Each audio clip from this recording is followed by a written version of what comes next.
has happened? Well, we had 4 chances to get think here. 2 road teams won. Yeah, 2 road teams won, 2 home teams won. Yeah, Both Texas, of them in 2-game sweeps. Arizona.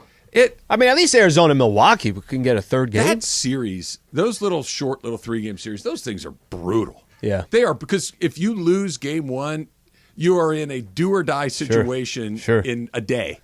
Which I guess is better than the one and done, because you didn't even get a chance to go through a second opportunity. Well, especially if you're the home team and you drop that first one. And by the way, there's no travel. All 3 games are going to be at home. But Milwaukee had a 3-run lead, a 2-run lead, lost them both. And it just felt like it happened so quick, and there's the Brewer fans just walking out, their head down over a 2-day span. It's like, well, that season's over. Oh, I'm well aware of what that feels like. Well, at least you had to wait a week before the playoffs started. I got to enjoy a week before it actually all got started. How you feeling today, Slee? You good? Feeling good. I'm feeling a lot better. Yeah, I'm feeling good. I did a good job yesterday. I hit the reset button. Okay. I hit the I had the bad eating day on Tuesday. And What's then Thursday? said, you know what? Yeah, Thursday. So I'm driving home yesterday. I said, I'm doing it. I said, once I see that first rainbow umbrella, I'm stopping. Fruit cart. Once I see the first fruit cart, it is on. I went all in. There was a small snafu. By the way, I took your advice from the last time. A buddy of mine mentioned it as well. Cucumber. Yep. Game changer. Yep. Let's throw a little cucumber in there. Yeah. Lime, chili, a little crunch, a little freshness. For sure. It's not nearly as sweet as the other stuff that's in the cup. Yep. But the woman who was cutting the fruit yesterday, heavy hand with the tahini. Heavy hand. She went strong. Yeah, like okay, too much tahini. Too much, like to the point where I had first couple bites. I'm like, okay, this is, and then it's like, ooh, this is. I had to wait till I get home. I had to scrape some off. Got to get some off. Yeah. It was half the bottle. Did you put a? Did you? It was a lot. Did you rate it on Yelp?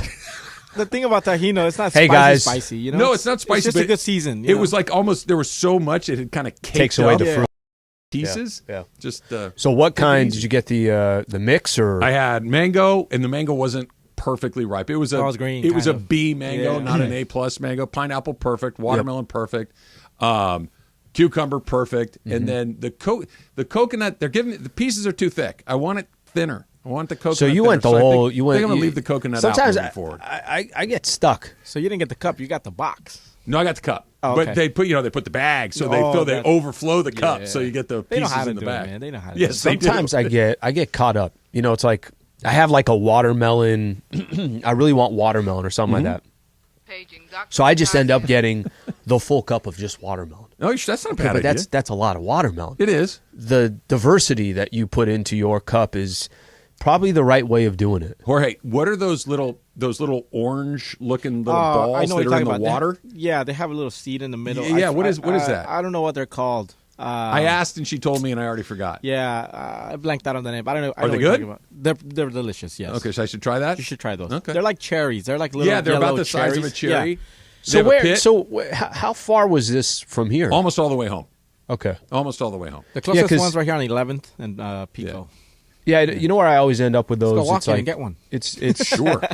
I always end up with those like you're driving out to one of the casinos or something, right? Like you're taking all those. They're everywhere. They're everywhere, but there's also very specific, like you got fruit stands, but then it's got like the small little market, like on the side of the road, run into too many where they're selling honey, they're selling this, that. That's like I'm like, yeah, but then I end up spending $50. 100%. I'm with you. I end up saying you buy nuts, you buy fruit. You walked away with some dates. I'm like, I don't know what the hell's going on. You just put everything in the car.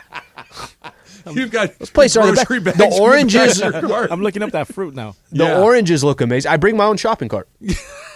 Like, sir, it's you like you got the the pineapple. You know, what are those called? The leaves, I guess. Those pointy things at the top. Yeah. Are those leaves? I guess they're leaves. Yeah, I guess. What's it called? Did you figure it out? No, I'm still trying. How are you, Em? I'm good. I'm good? I'm going through this article that is completely fascinating to me because of how they decided to order it. Okay, so it's been occupying my mind for the past 3 hours when I was introduced to it. And it's this article, The Hollywood Reporter's Top 50 Shows of the 21st Century. And I've just been writing a lot of Top notes. Gun Maverick. Did I say movies? I meant TV shows. Maybe Sorry. it's just because I may or may not, but definitely did watch it again yesterday. Oh my goodness! Top Gun Maverick. How long is that movie? Hour and 45 minutes. Okay, so that's not bad. Yeah. But yeah, wow. Okay. Should watch Beckham. So I literally went to Amazon. I forget what I was going to go look at Amazon, right? And it was at the top of the queue. I'm like, I watched that for a few. And Jennifer Connelly was kind of in the little the picture that they. I'm like, yeah, I didn't see that again. How many times have you seen it now? Well, I didn't. Okay, ready? Wait, can I guess? Safe spot? Sure. Okay, so I think you mentioned twice in the theaters. Correct. Okay, so that's the 2 theater ones. Yep. One early on and one kind of when they re-released it, right? Is that correct? That's right. Okay, so then that's 2. So I want to guess that you've seen it, including yesterday, 4 times. I don't think you're watching start to finish. Okay. You're both right. I have turned it. I saw it twice in the theater, saw it from beginning to end. The 2 times I've watched it at home, I'm fast forwarding through the parts that I am less interested in. Okay. And I'm watching the bar scenes with Ms. Connelly. Of course. And I'm watching the fight scenes? the training scene, like the end, the final, like the climax of the movie. Yeah. I don't need to see that again. I like the training scenes where he's Training shooting them scene's out. good. Yeah, training scene's and good. I like when they, hang out and ride the boat. I like that. So I haven't seen it. So basically, you've Not seen rewatching the football scene over not and over watching again? the football scene very often. Wait, is Susan rewatching the football scene over and over I was again? by myself yesterday, Okay. so I wasn't watching that. I don't watch. seen 12 minutes of so you've watched it 2 full times and then a total of I would 23 say minutes if after the that. movie's an hour and a half, or hour 45 or 2 hours, I've trimmed it down to a solid hour. The parts that I like to watch. You should just watch it on 1.5 times speed and then slow it down. for Jennifer Connelly. Maybe that's it. Maybe that, and it's not just that part, but it's mostly that part. Anyway, that's what I did yesterday. What did you do, Slee? Yesterday, I'm kind of getting stuck in all these baseball games, man. Yeah. I really am. I'm watching a lot of the games. I told you I was disappointed about that, but I did watch episode 1 of the Beckham doc that we were talking about on Amazon or on Netflix. Well, Jorge, you're the guy. This is your guy. Listen, for me, interesting guy. For me, and we're talking about Beckham has a documentary. I think it's a four-part series. For me, I don't know that much about Beckham. So some of these docs that we watch, Trav, I know you get frustrated sometimes. Say, yeah, but I already know this about that. Like, give me something different, something that I didn't know. Well, I don't know that much about Beckham. So all this is new to me. It's interesting. There's a lot. I don't know what part stood out to you, and I don't know how much you're learning from it, Jorge, but I thought it was really good. The part that stood out to me was when he's about to play Argentina, the news he gets when he's about to play one of the biggest games of his career at that point. And you don't even have to share it. Yeah, I don't want to spoil it because it's brand new. But if he finds something out that I think could have waited till after that match. Mm-hmm. Oh, really? Yes. Something relative to his life or relative to the soccer? No, to his life. No, important moment in his life. Very important moment, yeah. All right. Yeah, they have a lot of I think the setup with him meeting his future wife. That was crazy. What's her name? Posh? Victoria. Victoria. Yeah, but she went by Posh. But the way he fell in love was he's watching a music video of her, like, they're the biggest pop stars, at that point. So he sees her on TV and says to his teammates, like, hey, I'm going to marry that one day. Yeah, he's like, I'm going to marry that girl. And then they're playing somewhere I guess they're playing against Liverpool. I forget the team. But one of his teammates says, hey, 2 of the Spice Girls are here. And he's like, oh, which really? one? Which 2? And then he says, and then they tell him, I think it's Sporty Spice and Posh. And he's like, oh, Posh is here. Yep. Which one, you might know? Which one is Christian Horner married to? Ginger. Ginger. Yeah, Ginger Spice. Yeah. Yeah. So also, I'm surprised to know that he was a shy person, didn't really have friends, and she was also a shy person. And thanks to the girls, she was able to bring out her personality. And then those two just connected in a way that, bro, it's funny. You guys buy that? He started that people that. By the way, not just that are famous, but that do something that is the opposite of, like, I'm going not only to go perform, I'm going to go perform in front of the whole world. Let me tell you why I believe the it. World Cup. I'm going to go tour the globe as a musician. Oh, but I'm very shy. Like that's like a weird one for me. I tell you why I believe it. I believe it because you could be a shy person, but when you're in something where it's like a euphoric, I'm in my zone. this is what I do. Like I was brought to this earth to be a to be a football player, right? I could see that I can do it in front of this entire stage. I could perform. I could be because I'm in my zone. Mm-hmm.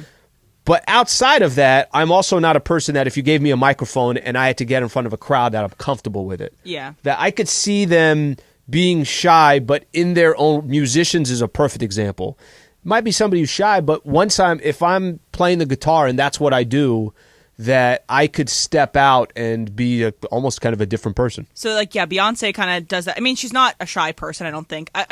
Okay, don't look at me like that. I know Beyonce is not a shy person, but what he says about the two different versions. So she has Beyonce, and then she has Sasha Fierce. Sasha Fierce is who's performing. That's that person on stage that is doing that. Like, she has kind of like tunnel vision when she's Sasha Fierce. And then Beyonce is the person that's behind the scenes. Okay, this is how stupid I am. When she said Sasha Fierce, I thought that was like some sort of syndrome that she had. That Sasha Fierce. I figured it out by the context, but like she has Sasha Fierce. Like, is it not curable? Like, I don't know what that is. Like, can you get it lasts for like Advil, 2 months, but you're fine if you. But I'm just saying, there's people like that can compartmentalize things. Like you're shy. Also, like, yeah, I've been accused of that frequently. But then there's people that like just don't really care to talk to the media as much. Like Kawhi Leonard is probably a guy that's kind of shy. You would think. Of course. Okay, let's talk about the baseball playoffs. By the way, one thing. Shy as a person. One thing on Beckham. This guy, when he started making money. Dude, real money. Did he go nuts? Bro, it's hilarious. The stories like he would make. The guy says, "I get signed by Adidas, and they give me 50,000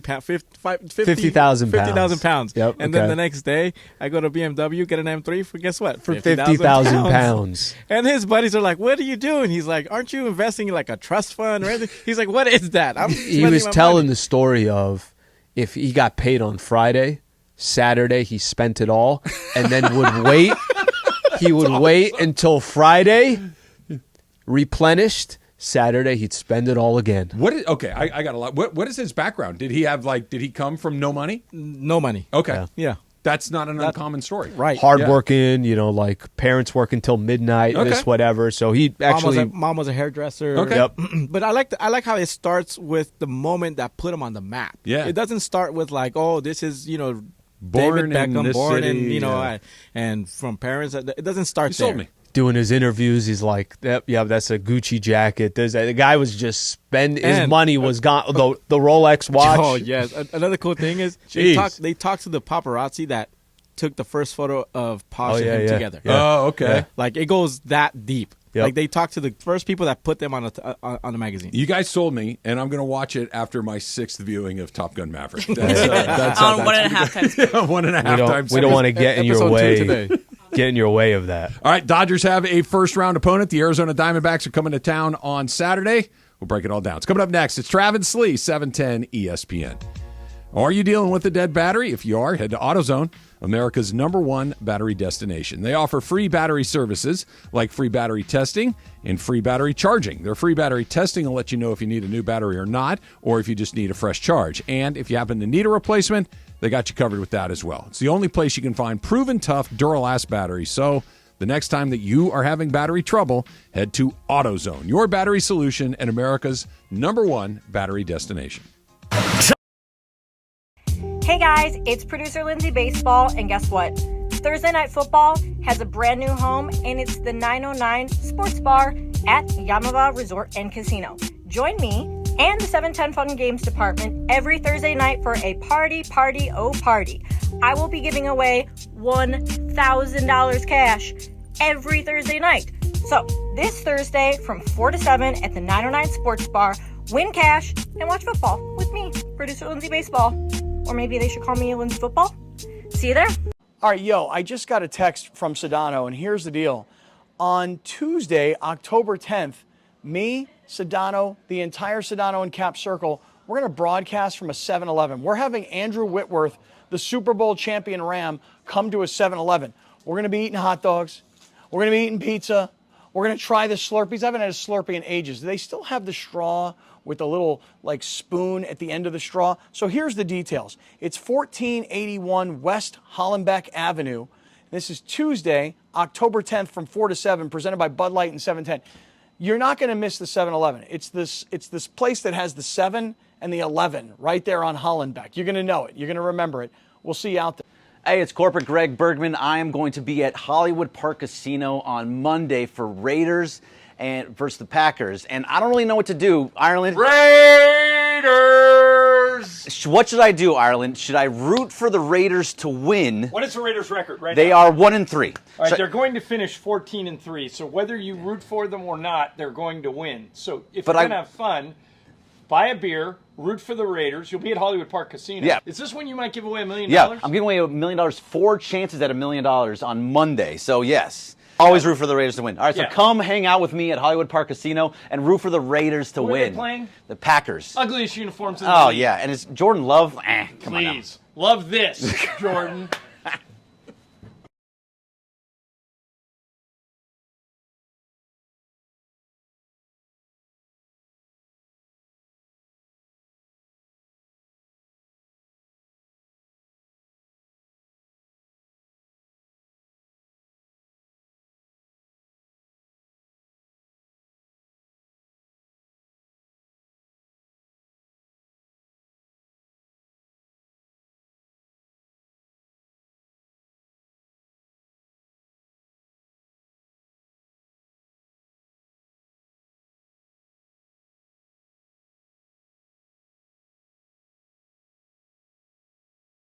Sliwa. Day has the same person dropped off food at your house twice in one day? I don't know. Great question. Travis and Sliwa on 710 ESPN.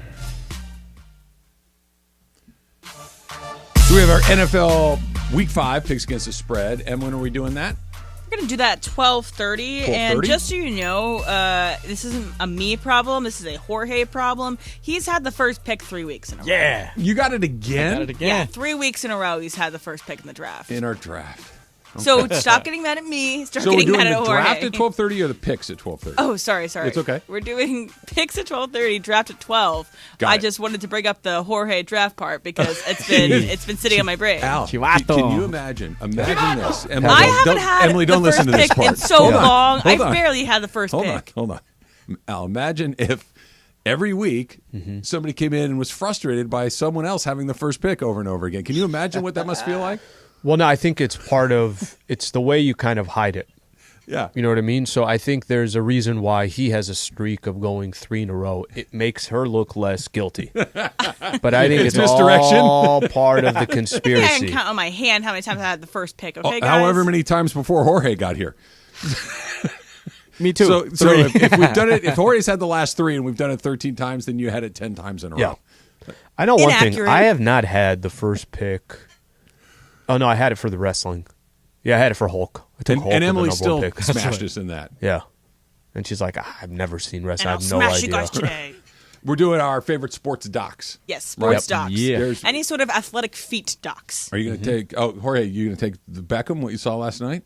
Probably. Okay. Yeah. That early, huh? That or Fernando. Well, no, take it, please take it. Look at his face. I know. I'm late. Yeah. I feel that. Well, listen, you did it with best female artist. You took Taylor Swift. I did.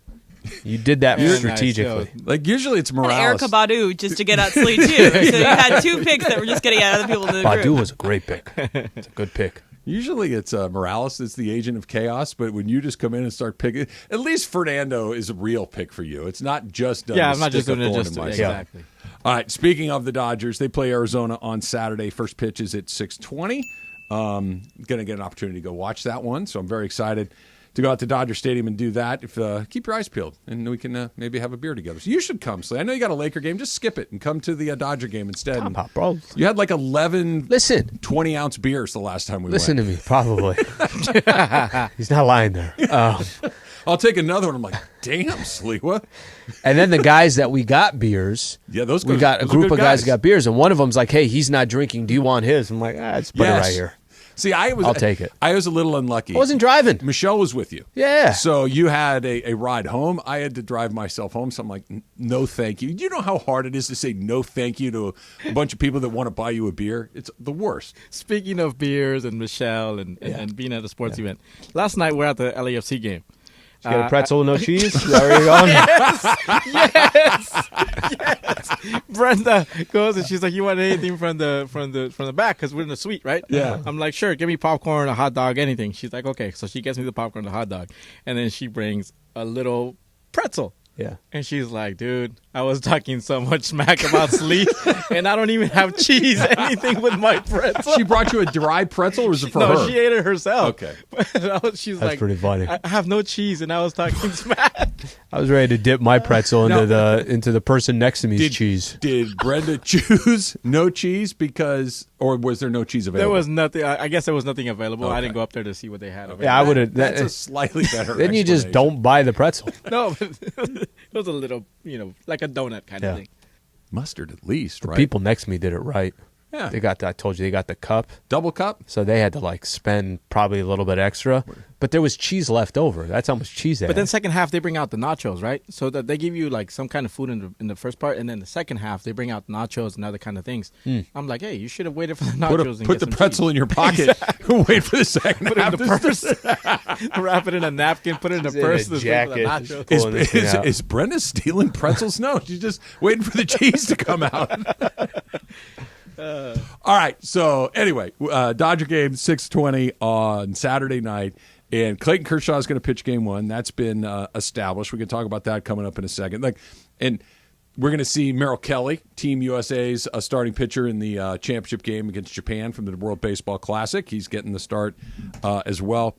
I think you're the only one that remembers that he was. Emily does. Emily and I still look at each other. Every time he pitches, we look at each other. This was the best guy that we could throw out Star there? of the World Baseball Classic. You know what's Merrill going to Kelly. happen. Well, where were they? He's going to spin, and it's going to be like, he's going to be the guy that we were hoping in the gold. I keep calling it the gold medal game. It's not the championship game on Sunday. He's going to remember what you guys said, right? Like, I've been waiting, saving it for them. He's been listening to our show over and over. You never again. know. You never know. Get on the app. Motivation comes from very varied places. The Dodgers absolutely have to win this series. This is not hey, it's baseball. Hey, they're hot. They beat the Brewers. Guys, the Dodgers had a plus 200 run differential. The Arizona Diamondbacks have a negative run differential. The Dodgers won 100 games. The Arizona Diamondbacks won 84. The Dodgers pitching is better. The Dodgers offense is better. The Dodgers are at home. When the Dodgers go to Arizona, the Dodgers will be at home. That there are so many Dodger fans in the Phoenix area that, like we've talked about it before, when Walker Buehler took that no-hitter, people were going crazy. Standing go. There is no, but if this, no. They couldn't have broken any better for you. It's an opponent you know. It's an opponent you've scouted. Yep. All of these things. There is no, but baseball. No, stop. You have to advance to the NLCS because this is the perfect opponent for you. There are no excuses as to why you shouldn't advance. Listen, I have a difficult time even last year when excuses were being made. Every time I hear You're right. well, it's only baseball and this is what happens. It's a 5-game series. Anyone can win. You're right. I think there was too many of that last year. And to be honest with you, I don't think anybody's making any excuses. I think we heard a clip from Dave Roberts yesterday, and there was a couple, I think best way I put it was there's some caution. There was just enough of caution signs up there was like, well, that doesn't really make sense. We have it if you want to play Let's it play again. it. Yeah, let's play it again. It would mean a lot, all that everyone's had to go through. And whether you're the favorite, the expectation to realize that, or not the favorite and to ultimately realize that it's special. And it takes a lot of work from a lot of people. Legacy is something a word that I really take a lot of pride in. And that speaks to consistency and quality of work. So I'm proud of that. I understand that the playoff structure is different than when you guys first started covering baseball. And you two really understand that and appreciate that. It's hard to win a championship. And not to say it wasn't 40 years ago, but when 44 teams are getting to the dance versus 16, it's different. It's a lot of hard work. Again, I hope it happens. We're going to do everything we can. I think the experience with some of our guys, the newness of some of our guys, I love this group of men. And so I'm just hoping that we can keep this group together through October. All right, it's a little premature to have the conversation, but I think anything can happen in baseball. If the same thing that happened last year happens again, just take it as just let's pretend we're sitting here, a week from today, it'd be basically a week from today, and the Dodgers are in an elimination game, or they played their final game of the year and they lost to the Arizona Diamondbacks. Can you justify how a Dodgers organization who we can't compliment them anymore? Mm-hmm. I mean, nobody's not complimenting what the Dodgers have accomplished. But if you're going to tell me 2 years in a row that you lost to the Padres, who just barely got in 87, 88 games, and then the following year you go up against the Arizona Diamondbacks, super young, everybody's kind of surprised that they got this far. They got through Milwaukee in just 2 games. If you're going to have 2 years in a row, can you explain to me how nothing would change? And I'm not telling you that Dave Roberts' job is on the line versus Arizona, but do you just do nothing if it happens it should again? Be on the line. Okay. How do you do nothing if it happens again? It's what will they do and what should they do? Okay. If they lose this series, whether they lose in 3 games, whether they lose in 5, whether it's 5 hard-fought game and the Diamondbacks get a hit in the 9th inning to win the game, right? I don't think it matters. Result is a result. The result is the result. I agree with you. And if they're out to an 84-win team in the first round, despite winning 100 games, after being out in the first round, losing to an 88-win team, despite winning 111 games. Losing to the Nationals, losing to other teams that you should have beaten. All of this stuff together leads you to believe that at some point you just got to do something different. Just to do something different, to change the energy. I don't know. I don't think they would. So we can go back and forth. I think they're going to win the series. Let me start right there. Yeah, I think they are... let's go back to the Padres a year ago. The Padres had some stuff in their bag. Now, Dodgers beat them 14 out of 19 last year. Yeah. They won the division by 1 billion games. They were the best team that the National League had seen in a long time, 111 games. Yu Darvish is a real guy. Padres had Snell's players. a real guy. No question about it. Joe Musgrove was on a heater along the way. You get Soto during the season. Soto, Machado. Cronenworth was playing good ball. Kim was hot. Like they have guys that are like, okay, that is not what's coming into town on Saturday against the Plus the Dodgers. Experience that the Padres had. They had guys with actual experience. Zach Gallen, their best pitcher, the Dodgers have hammered all season long. Merrill Kelly, their second best pitcher, you're going to see the Dodgers have batted incredibly well against. Their 2 best offensive player, Corbin Carroll and Christian Walker, are good. It's 2 guys. Maneuver your way through the rest of the order and find a way to win it. Their top catcher just got his bell rung with a swing last night. He may or may not be available to play in some of these games. Yeah. We'll see. There is no disadvantage that you have. I don't want to hear about it. I think they're going to win. I think that they'll win.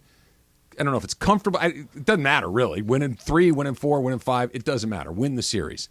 But I'm telling you that what I've been saying for the last 2 months, when it became clear that the Dodgers were going to run away with this division, when that series starts, every single ounce of pressure that exists in these playoffs is on the shoulder of the Dodgers. All of it. Because of what we've been talking about. There is no, hey, those are young kids. So what? You won 100 games. Hey, anything could happen in baseball. That's an 84-win team. There is no wiggle room in any of this. The problem with the Dodgers, too, you do look at the past, and it's just happened too many times where in the postseason you felt short. Yep. You fell short. Now, listen, say they get past Arizona, and you got Philly in the next round, and you lost to Philly, and Philly's a really good team. Mm-hmm. Philly was one of the teams that was expected to win a World Series or compete for a World Series. Different animal. If you lose to Atlanta, again, that's a really good team. And I'm not creating a narrative already for the next round. What I'm telling you is it's a big difference to lose to Arizona versus losing to one of these other teams. Now, I'm with you. I think they are going to win. And I think they are going to create some momentum.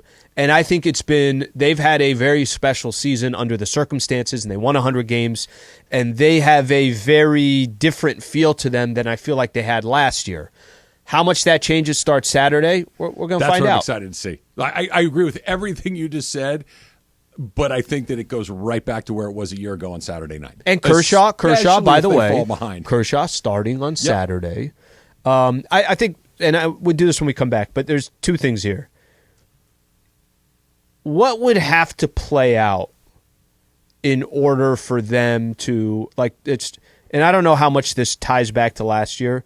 What has to happen for them to lose to Arizona? Like, what are the things you're fearing most going up against Arizona? And then the Kershaw piece of it, the fact that Kershaw's starting and not Bobby Miller. We'll do it next. It's Travis Sliwa, 710 ESPN.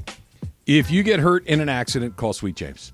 It's simple, but you need to do it. 1-800-9-MILLION. 1-800-900-0000. Because if you're hurt in a car accident, a motorcycle accident, a truck accident, whatever it might be, you need to make sure that you get the best, right? And here's what we're talking about. There's a lot of personal injury firms out there, and they're all kind of telling you the same thing. But the difference is a lot of these places, they're just going to look for the quickest, easiest settlement for them. They're going to move on to the next one. The insurance company's just going to steamroll them over and over and over again.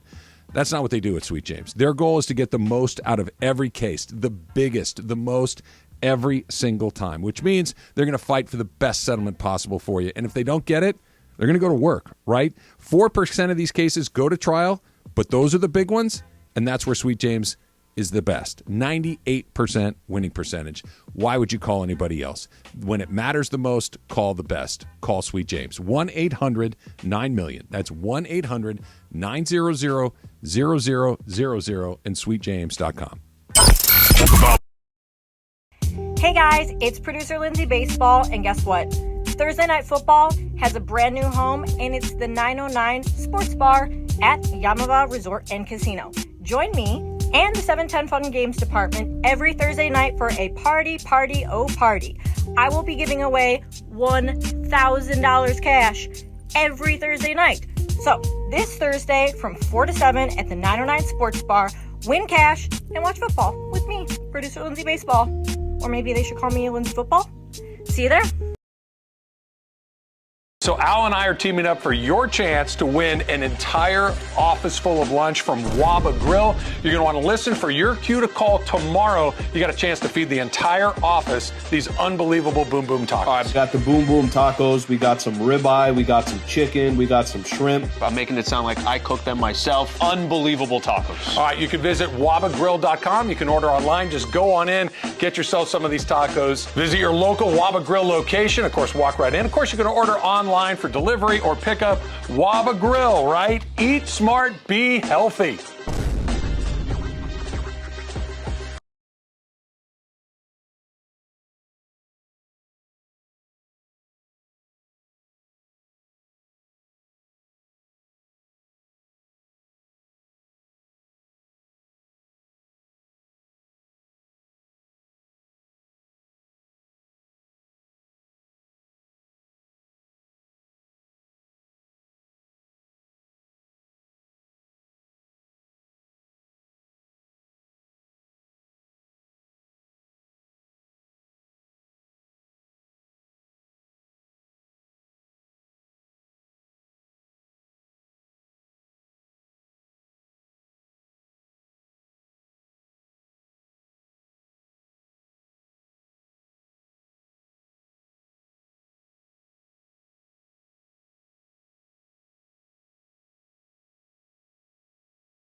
ESPN. I got some people in my life that are not helping me. One is sitting about 6 feet away from me, Jorge. And then I got some people online that are texting me and telling me things that I don't want to hear. Jorge, what is this? Where did you find this? Okay, so the first thing I popped, they announced Kershaw's going to start, the game one, right? Right. And then the first thing that I see on my timeline is this poster of the Joker. But instead of the Joker, it's Kershaw's face, and it says the Choker coming to you in October. Oh, no. And it's just like, come on, guys. Like, this is... Okay. Well, Jorge, you sent it to him. Right. Thank you, Emily. Because he's talking about pressure, and it's like, dude, is that how fans When did you create it? No, shut up. I did not create this. Did Chris Morales make it? Yeah, does Chris have I like Photoshop how you flipped skills? it on me. No, dog. Cool. Chris would not create that. Chris would put it on Dave Roberts' face. True. Although he does not like Kershaw. He always brings up Kershaw Emily's choking, right. too. Emily's okay. Come on, Crenshaw. Why are we talking? Everybody's out to get me. This is my takeaway from today. All right, so let's start right here. Clayton Kershaw, tank is on empty at this point. If he does not pitch well, I don't think it's because he choked. I think it's because his shoulder's about to blow up. Mm-hmm. Okay, and there's a difference between those two. First of all, let me. Then they shouldn't pitch him in game one. Let me go back. I think we're going to go back to this then. Maybe. Are you a Kershaw apologist as this was coming out? Perhaps, and maybe, and yes. You sound like Dave Roberts before the playoffs. I might look like Dave a little bit right now. The dude has been out there pitching with clearly something other than his best stuff for a while now. He was brilliant through the first part of the season, and then he got shut down. And since he's come back, he has not been brilliant. He's been good, but he has not been Clayton Kershaw. I still don't understand how he's got through a lot of these games, because it's not like we're sitting here and he's saying smart. He gave up. I know he is, and he's good because and he's super, super good at what he does. 100%. But because he's so laboring to not have a couple innings where you're like, oh, he gave up 4 there, he gave up 6 there. I know the control is the issue. But it's not – if he does not pitch well, I will fight tooth and nail that the reason he didn't pitch well is because he choked. He might not pitch well. That is on the table. If he doesn't pitch well, I don't care. Find a way to win the game anyway. And this is kind of what you were talking about, Slee, that how do they – what is the path to them not winning this series? And by the way, and you could and also winning. What do they have to do? Just be the Dodgers. Mm-hmm. They win the series by being the Dodgers, by having 2 of the 5 best players in baseball on their team, in Freddie and Mookie, by being a team that's got a very effective bullpen for the last 3.5 months. Very consistent. Having a arsenal of guys that throw 100 miles an hour and get guys out. And J.D. Martinez has got 105 RBIs in 111 games or whatever it is. You've got an all-star catcher. Just be the Dodgers. Just go be the Dodgers. It's not the path to them is not complicated. You're a lot better than that other team. The other path is Mookie and Freddie are flat. They're not where at that MVP level that they were. That a guy like Muncy and JD Martinez can't pick up the slack. That they're flat. That your offense is what it looked like against San Diego last year, which is just tight. Where somebody's got to get a hit here. Runners in scoring position, right. Not delivering. Yep. Not delivering. The Diamondbacks have big innings like they have did against the Brewers. The other part of that is all of these guys, Pepio, Sheehan, Groves, Miller, who throw them all in there, right? That none of them step up. That they all barf on themselves, right? That all of those guys panic in the moment. That's a lot of things that have to happen. It's a lot of things that have to happen. And by the way, I don't think that all of those things. One of them may happen. Sure. One of those pitchers may get big eyes and 100%. get their heart pounding That's a little bound bit. To happen. Probably. Mm-hmm. But then that turns into a 6-run inning for the Diamondbacks. Okay, one night. It's a 5-game series. Like, this is what I'm saying. It can't be no. This is not a one and done. You kind of throw your hands up and say, I don't know what the hell's going to happen. It's a 5-game series. It's not 7, which isn't great, but that's how. No, they have to win this series. Full stop. I don't care what the circumstances are. The Kershaw piece is kind of interesting because the way the series is laid out, I guess the question is going to be this. Because Game 2, remember, is not until Monday. Mm-hmm. So you're starting the series out on Saturday, so Kershaw gets the ball in Game 1, and then Bobby Miller goes Game 2. The chances of using Bobby Miller twice in this series, if you use him in Game 2 on a Monday, probably not as likely. Agreed. And I'm talking about if this goes 5. Yeah. Right? Probably not as likely. The caution that you have on Kershaw, the caution of this is where he is, this is the situation, take playoffs out of it. How healthy is he right now walking in? And I know they've tried saying the right things. It seems like he's getting healthier after every start. But that's the only risk. It's basically what you're asking yourself. Do you want a Kershaw potentially twice in this series who's not that healthy, or do you want who I think we'd all believe your best pitcher getting 2 starts? The start on Saturday becomes a very important start that it's Kershaw, not Bobby Miller. So I host a show called Blue Review that comes on right before we do this. It's a Blue Review with big letters, Travis Rogers, Parker Bell, who's on the man camp, and then then Clinton Yates, and then Bergman. Yes, that's exactly what great. it is. So anyway, and you guys shared your little headphones. It's so cute. I got a picture. I did 10 minutes with Greg today. We had this conversation. I would pitch Bobby Miller in the first game for all the reasons that you just said. And the simplest explanation for it that I can offer is if you just don't think about it too hard, just kind of react to it. Who is the Dodgers' best pitcher right now? It's Bobby Miller. Sure. Right? He's their best. So if there's only one guy that's going to get to pitch twice potentially, why wouldn't you want your best pitcher to pitch 2 out of the 5 games? Right? Because he hasn't pitched in the postseason. Okay, but he's still your best guy, right? Your other guy has an arm that's not healthy, and then after that, it's nothing but question marks. Yep. Just give me my best guy twice. That being said, I don't hate that Kershaw's pitching first. I would choose differently, but I don't think this series is going to turn based on whether or not Bobby Miller pitched the first game or the second game. I would have pitched him in game 1, but I don't think it's the difference between the only difference is you might only be able to go off of everything that you just said. You might only be able to use Bobby Miller once then. That's the difference. He'd be on 4 days rest, and you could bring him back on Maybe Saturday out of the bullpen. Like if you needed to get through 3 outs in the 5th or 6th, something like just, hey, look, all hands on deck kind of situation, because we see that in the playoffs. Like they did with Scherzer in the DS in 2021. Right. But, okay, Travis, this whole segment, you've sounded a little bit like this. You play to win the game. Yes. Hello? You play to win the game. I'll take you sound Herm a little Edwards. stressed, though. You sound a little stressed. I am. I'm not. I hope you didn't think I was pretending I wasn't. No. You told me during the break, you're like, we're going to kick their ass. And then you said, this is nothing. Yeah. You said you already booked tickets to Atlanta and Philly. I wish that were true. I am stressed. Maybe we need to work through like this trauma that you have. You know, you got to see that on paper baseball, you should beat them. baseball's you have the trauma of the past, of your past seasons that are sitting on you. Every Dodger fan does. Yes, all of these things are true. I would love to try to work through it, but I watched Joe Morgan run around with his little hand in the air. I watched Jack Clark hit one out. I watched Ozzie Smith do it. I've seen Anthony Rendon and Juan Soto. Yeah. I've But seen past the Padres. performance does not always mean future success. I know, but the wounds are real, Em. I understand. The wounds are real, and they're in there. I think they're going to win the series. They're a better team. They'll beat Arizona. I think so, too. Mm-hmm. But I can already hear it in the back of my head of what? But who would say that? The Dodgers. That's who. Dodger fans aren't saying that.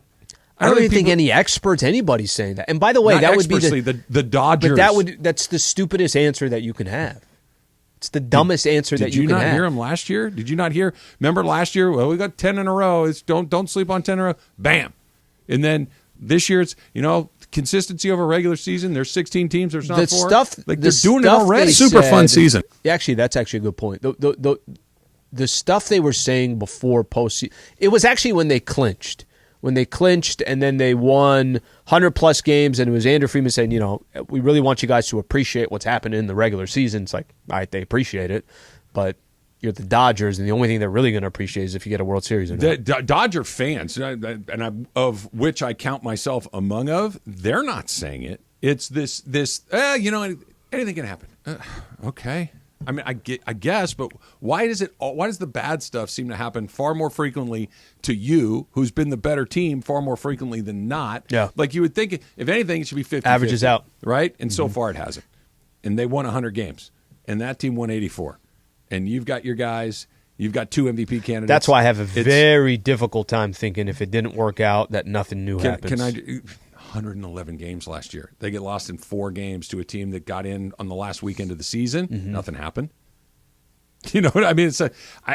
It's feeling familiar. They're going to win. I believe they're going to win, but I am not pretending that I'm not nervous. I am. I'm very, very nervous about it.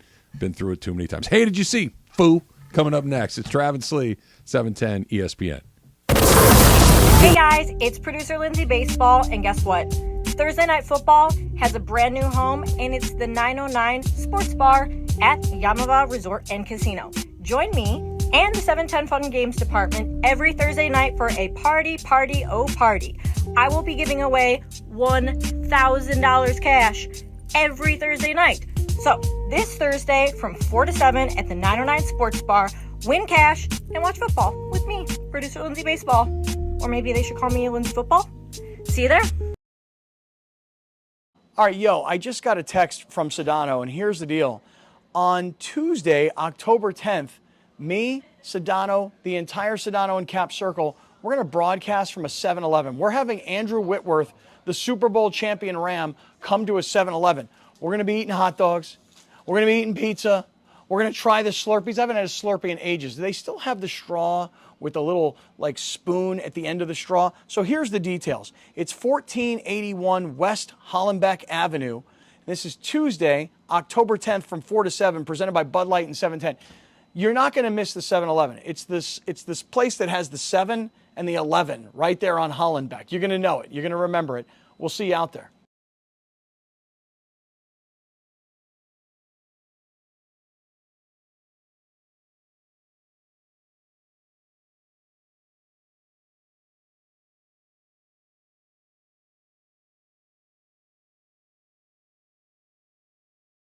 So Al and I are teaming up for your chance to win an entire office full of lunch from Waba Grill. You're going to want to listen for your cue to call tomorrow. You got a chance to feed the entire office these unbelievable Boom Boom tacos. I've got the Boom Boom tacos. We got some ribeye. We got some chicken. We got some shrimp. I'm making it sound like I cooked them myself. Unbelievable tacos. All right, you can visit wabagrill.com. You can order online. Just go on in, get yourself some of these tacos. Visit your local Waba Grill location. Of course, walk right in. Of course, you can order online for delivery or pickup. Waba Grill, right? Eat smart, be healthy.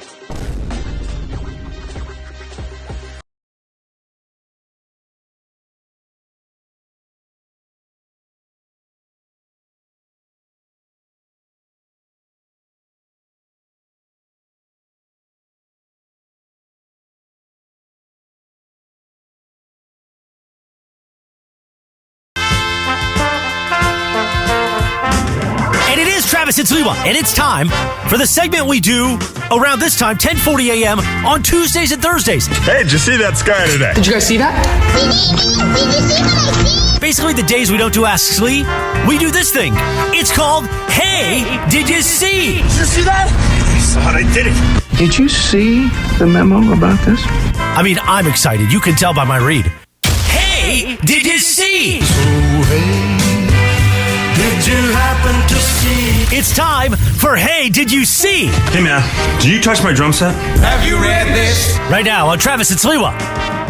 So, Jorge, you're going to the game on Saturday too, right? If everything goes through, yes. Okay. Hopefully I get my ticket. Yes. So when you and I get together to have a beer during the game, you're not going to be bringing that negative meme energy to my presence. Oh, no. It just bothers me to see things like that because, look, we got a bunch of young kids who can potentially do something. Yes. And then we don't trust them, or the fans don't trust them. And then you have Kershaw, who's our guy, yes, and we don't trust him. So what do we want? What can we do? What can they do? Just go out there and win. How about this? How about we score 5 runs through the first 3 innings of the game, and just everybody goes... Yeah. And you score another 5 runs. Yes. That would be even better. That would be it. What's up, Foo? All right, Foo. So did you see this? The Braves revealed a new ballpark food item for the postseason. And one of those is a double-stacked chicken sandwich with 3 glazed donuts as buns. Oh, my God. Sure. I sent you guys a picture of this. They serve it with a side of cheese. I'm just kidding. A side of cheese. Not even cheese on it, but they have nacho cheese you can dip it into. Yeah, Brenda, a side of cheese. Exactly. So it's 3 glazed donuts, basically like a Big Mac. But it's like 2 chicken. But it's donuts and fried chicken. Yes, fried chicken in the middle and pickles on it. Would you guys give this pickles. a go? Al? I'll try it. Believe it or not, I will try it. 1.4 million views, by the way, of this item. So. I would try it, but it's going to be one of those where you're taking a bite or two. Okay, hey, that was cool. I tried that. Somebody else won't try it. But to sit there and actually be watching the game, and in the 3rd inning, I'm asking for elbow space because I'm trying to get in. And here I am with my last couple of bites left. That ain't going to happen. A knife and a fork getting at it. So you don't get actually, that might be the only way to do it. So I don't like stunt food. I don't like mashing but you like things stunts, together. Right? Like you love exactly. You do your own. I don't like 99% of those. I'm like a little bit like Slee though. I would never order it, but I would taste it. Yeah. Because you know what it is? You know what it basically is? It's chicken and waffles. Yeah. It's fried chicken with something sweet. With the waffle has the syrup and the butter and all that. That's the donut. You got the fried and I love pickles. I don't need pickles on that thing. Let's get those pickles out of there. That's not the. I don't need the little acidity. Pickles. Really on that? Pickles. I do too. I love but pickles, not with. on No, that. not on that. No, I'd have it. Yeah. On that? Yes. Ugh. No, not for I'd me. have pickles but on anything. The sandwich, generally speaking, I'd be all okay. over that. Let's throw one twist to this. So have the fried chicken, cinnamon roll. Non-starter. Huh? Doesn't even get a look at, man. Get in there. Can't do it. Jorge, do you know how much it costs? I do not. No, I Okay, Probably like 'cause I would $20. assume Can that I yeah, guess? it's. Oh, do you not know? I don't know either. Yeah, I'm I would guessing, assume I it's guess. probably like in the 20-25 range, just because of the amount of food that it looks. So here's why. So I will not eat Dodger that. Stadium. Yeah, I will not eat that. But if I was at a buffet or there was like Create food, your own. But yeah, there's food out there. I might have a piece of fried chicken and a donut. Sure. But I don't need it in like a sandwich form, and I also don't need. Again, I would be full after 2 bites of each, so I don't need that much food. But if it was a piece of chicken and a donut, I might eat that. It's a good idea. I They do. also do this. They have a meatball, and they're using the bread to make it look like a glove. Oh man! Oh, no, yeah, but you that's scroll- like yeah, is I that saw like that. garlic Is bread? that at the Chop House? It's got to be garlic Looks bread. like garlic bread. Yeah. That looks amazing because But- garlic bread and a meatball they but go the together. fact that it looks like the glove, That's cool. a glove, that's cool. I'd eat That's that. They good. have like the Chop House at the Braves Stadium. Oh, that's right. Yeah, That's so they right. have a lot of. They can That get the looks steak good. and everything. Great. That looks good. What's next, Jorge? All right, so I'm going to steal this from Emily. Emily, you can help me out if you can. But let's talk about my favorite, actually our quarterback from the Niners, Brock Purdy. Quarterback. He still has a roommate and Yeah. drives a Toyota Sequoia. Can Let you me play elaborate the on sound that? real quick. So I still have a roommate, one of the offensive linemen here. So he and I are, still splitting rent. I still drive, my Toyota Sequoia, and other than that, it's pretty simple. It's not like he's going on Craigslist to find somebody, but he knows the person. Hit me up, dog. I'm a tidy single man living in the San Francisco area, looking for a roommate, looking to share expenses. So how long did you guys have a roommate for? Were you guys were in college? Was it after college? Like, how long did you go with the roommate? So I'm looking something up real quick. So Brock Purdy this season is making just under $900,000, which is probably the below median wage in the Bay Area. You're probably not wrong about that. San Francisco's bananas expensive.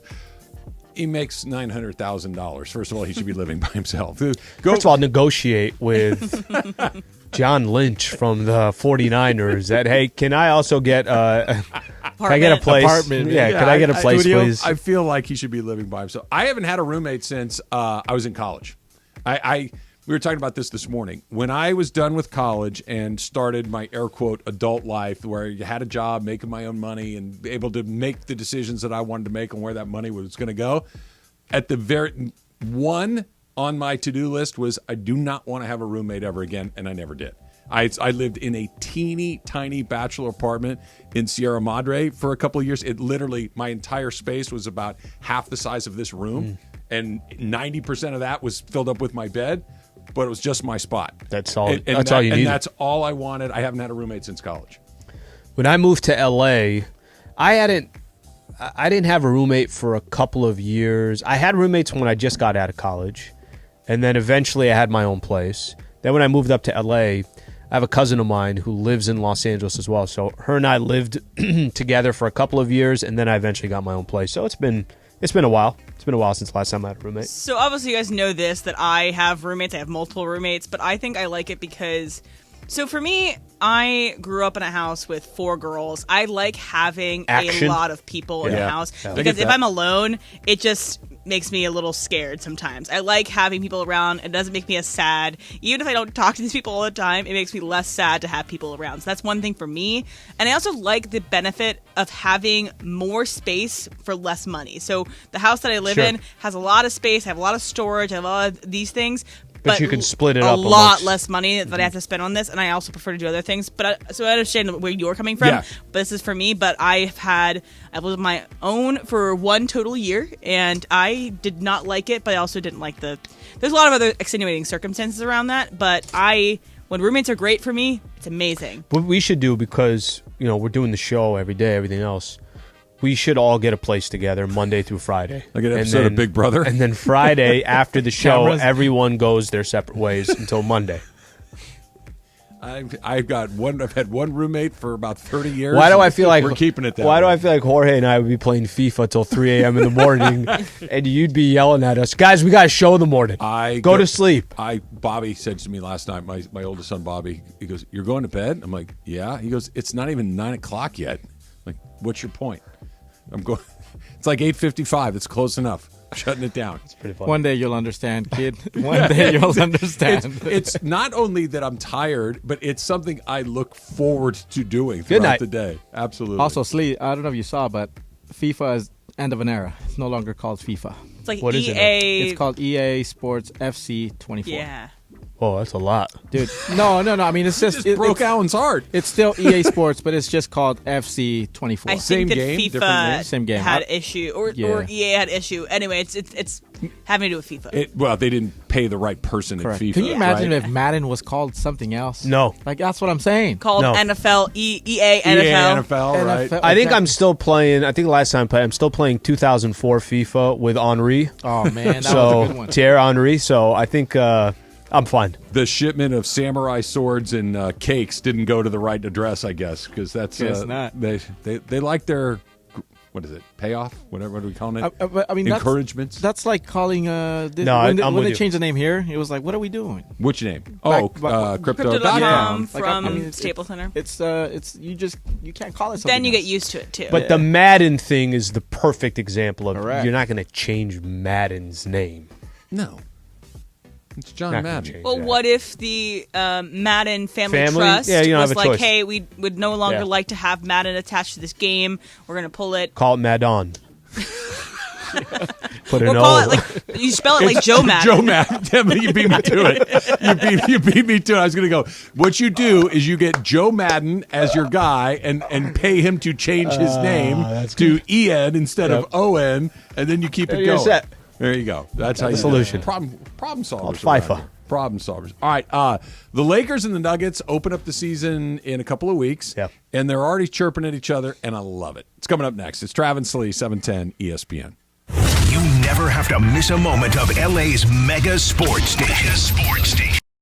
So Al and I are teaming up for your chance to win an entire office full of lunch from Waba Grill. You're going to want to listen for your cue to call tomorrow. You got a chance to feed the entire office these unbelievable Boom Boom tacos. All right, we got the Boom Boom tacos. We got some ribeye. We got some chicken. We got some shrimp. I'm making it sound like I cooked them myself. Unbelievable tacos. All right, you can visit wabagrill.com. You can order online. Just go on in, get yourself some of these tacos. Visit your local Waba Grill location. Of course, walk right in. Of course, you can order online for delivery or pickup. Waba Grill, right? Eat smart, be healthy.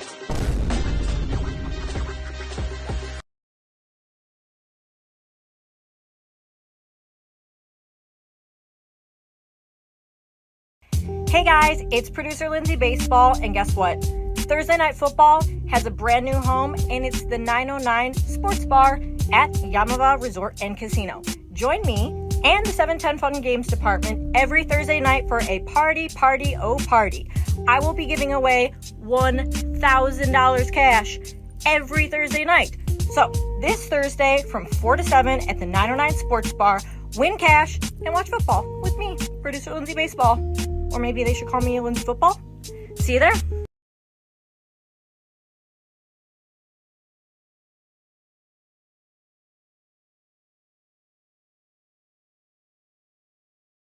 All right, I just got a text from Sedano, and here's the deal. On Tuesday, October 10th, me, Sedano, the entire Sedano and Cap Circle, we're going to broadcast from a 7-Eleven. We're having Andrew Whitworth, the Super Bowl champion Ram, come to a 7-Eleven. We're going to be eating hot dogs. We're going to be eating pizza. We're going to try the Slurpees. I haven't had a Slurpee in ages. Do they still have the straw with a little spoon at the end of the straw? So here's the details. It's 1481 West Hollenbeck Avenue. This is Tuesday, October 10th from 4 to 7, presented by Bud Light and 710. You're not going to miss the 7-Eleven. It's this place that has the 7 and the 11 right there on Hollenbeck. You're going to know it. You're going to remember it. We'll see you out there.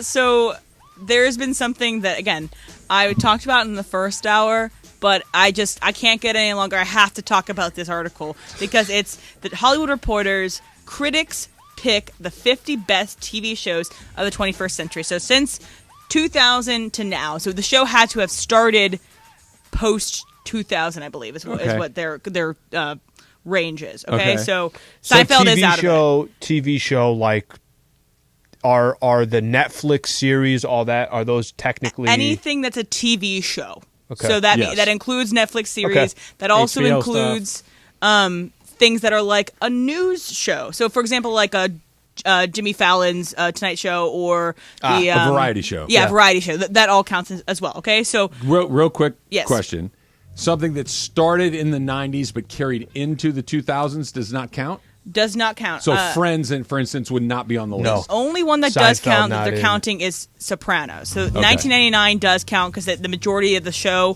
took place post 2000. Got it. Okay, so that gives got away a few one of of them. them. It is Yeah. on there. But So Sopranos is off the list. so Sopranos off the list. So first thing I want to do is I want you guys to guess what the number one overall TV show voted by critics is. I have a good guess. I can I guess? We're going to go around the room. How do you want to do it? So let's go Al first. I want you to have the first guess. The number one overall critics' choice from the Hollywood Reporter. I don't think it's going to be this, but I'm going to take it as Breaking Bad. Okay, that's a guess. Jorge? Game of Thrones. Okay, that's a guess. That's a good Travis? Neither one of you took the two things that I was thinking. Is this a snake draft? Do I get two? No, it's not a snake draft. Okay, what's yours? The Wire. It's not The good. Wire. Yeah, that's good. All right. It's Can I one go- of your favorite shows of all time. Mad Men was my other guess. Mad Men is number one. Yeah. So that's the shocker there. That Mad Men was number one. It was beautiful. It Yes. just looked great. Yes. Historical. Really well historical. It was incredibly well acted with like heavyweight actors in Yes. this thing. Yeah. I'm not surprised at all. That it's It at the top launched of the a list. ton of careers. Yes. It launched John Hamm's career. It launched Christine Hendricks' career. All that great stuff. Where was Sopranos on the list? So Sopranos is number two. Yeah. Number two. Okay, so Sopranos is number two. So I'm I watching want I want you guys to guess the highest rated or the highest ranking comedy of the The 21st Office. century. Okay, no. Actually, Office didn't even make the list. Really? Yeah, Office which is again not on the a list. shocker. Yeah. Okay, so Office is not on the list. Sunny. right. Sunny in Philadelphia? It's Sunny. It's not even on the list either. Oh.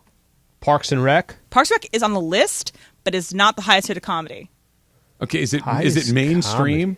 It is mainstream. You have seen it. Okay. Is it Modern Family? It's not. Okay, so Oh, that's a I'm good guess. going to give you a I hint. would've- Modern Family. I would. It is a NBC show, and it stars one of the greatest comedic actresses of her generation. NBC, great comedic actress of her generation. She's a writer. Oh, 30. Tina 30 Rock. Fey. 30 Rock. 30 Rock is yeah. the highest rated comedy on this list. I like 30 Rock a lot, but it's not. No, that's wrong. I think that it's I agree. You sound like which is why this is crazy. when you're telling her about like a Taylor Swift thing, and she's like, "You're wrong. You don't know." No, you're right. I think that I agree with you.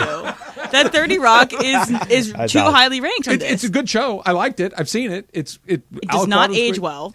It does not. But 30 Rock is an odd one because it's a really funny show if you're a sports fan. Because Yes. there's a sports joke or two in every episode that you have to be a sports fan to get. That if you're not a sports fan, the NBA All-Star Room after party joke goes right over your head. Tina Fey, right? Tina Fey. Yeah. And I love the show, and and my yearbook, my senior quote, my yearbook was a 30 Rock quote. But Which one?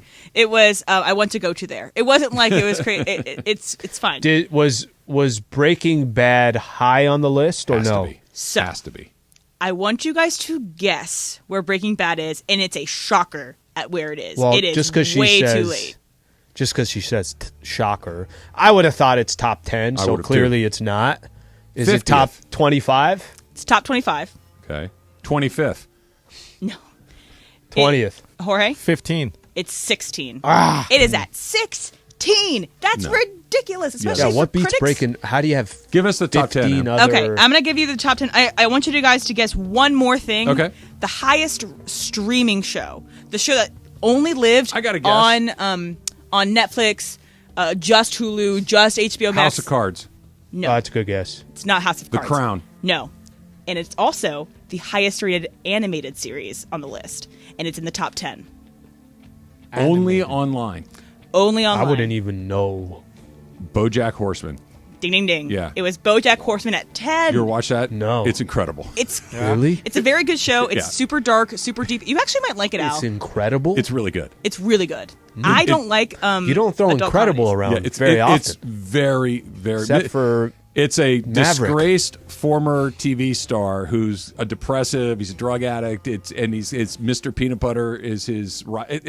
It's insane. It doesn't make any sense at all, but it's very, very funny. Okay. I have one more thing for you to guess, and then I'll reveal the top 10 in its full. So, what do you think is the highest rated reality show that's on the? And it was on the top 50, so it's the I gotta highest rated guess. reality show. I think it's the one that we've talked about, Survivor.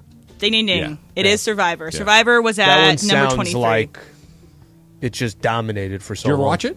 No. Me neither. I think I watched a couple episodes of a season, but nothing. It's of the reality shows you have to watch. You don't have to watch, but you can watch. It's one of the more engaging and interesting ones, and it was an interesting concept. So I was working when that show debuted, and it's hard to kind of, because now there are so many things that are Survivor-like or Survivor-adjacent that they all kind of blend together, and if you're a Big Brother person, whatever it is, doesn't matter. It was an unbelievable cultural phenomenon when it came out. Everybody was, and you guys know me well enough by now to know that the second everybody's in, I'm out. So it was one of those, well, now I can't watch it, even if I might have liked it, because you're telling me I have to watch it, so I never did. All right. Where was Jersey Shore? It's not 11. Okay, so top 10 are BoJack Horseman at 10. Number 9, Freaks and Geeks. Great show. Number 8, Girls. Number 7, Better Call Saul. Better Call Saul was Better ranked Call higher Saul, than there you Breaking go. Bad. Okay, I'm proud of Better Call Saul. I disagree, but I get why a critic would think so. Agreed. Yeah. And That's a good way then to put it, number yeah. 6, Reservation Dogs. It's a great show on FX and Hulu. If you haven't checked it out yet. Damn, I haven't watched a lot of Is these that shows. the one with Adam Scott? No. Oh, that's the one about the Native Americans. Yes. Yes. On Reservation Dogs. Yes. And number 5, The Wire. Number 4, 30 Rock. Number 3, Succession. Number 2, Sopranos. Number 1, Mad Men. And I also want to. There's only one show that premiered this year, and it's only premiered this year that's on the list, and it's called Beef. It's the limited series that me and Jorge watched. Yeah. And then one more thing I want to ask you guys: how many of these do you think I have watched? 80% of the series Of the top 50? of the top 50. 40. Okay. 41.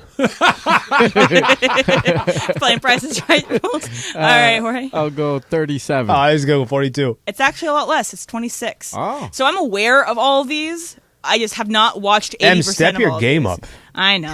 Doing with your time. Jeez. Exactly. That's what I'm rewatching Gilmore Girls. That's what I'm doing. But anyway, that's talk what about this that later. article is about. They took your thing, bro. Oh, they They did. took your thing. They threw it away. Threw it away. You got to watch one episode of BoJack Horseman and tell me what you think. Okay.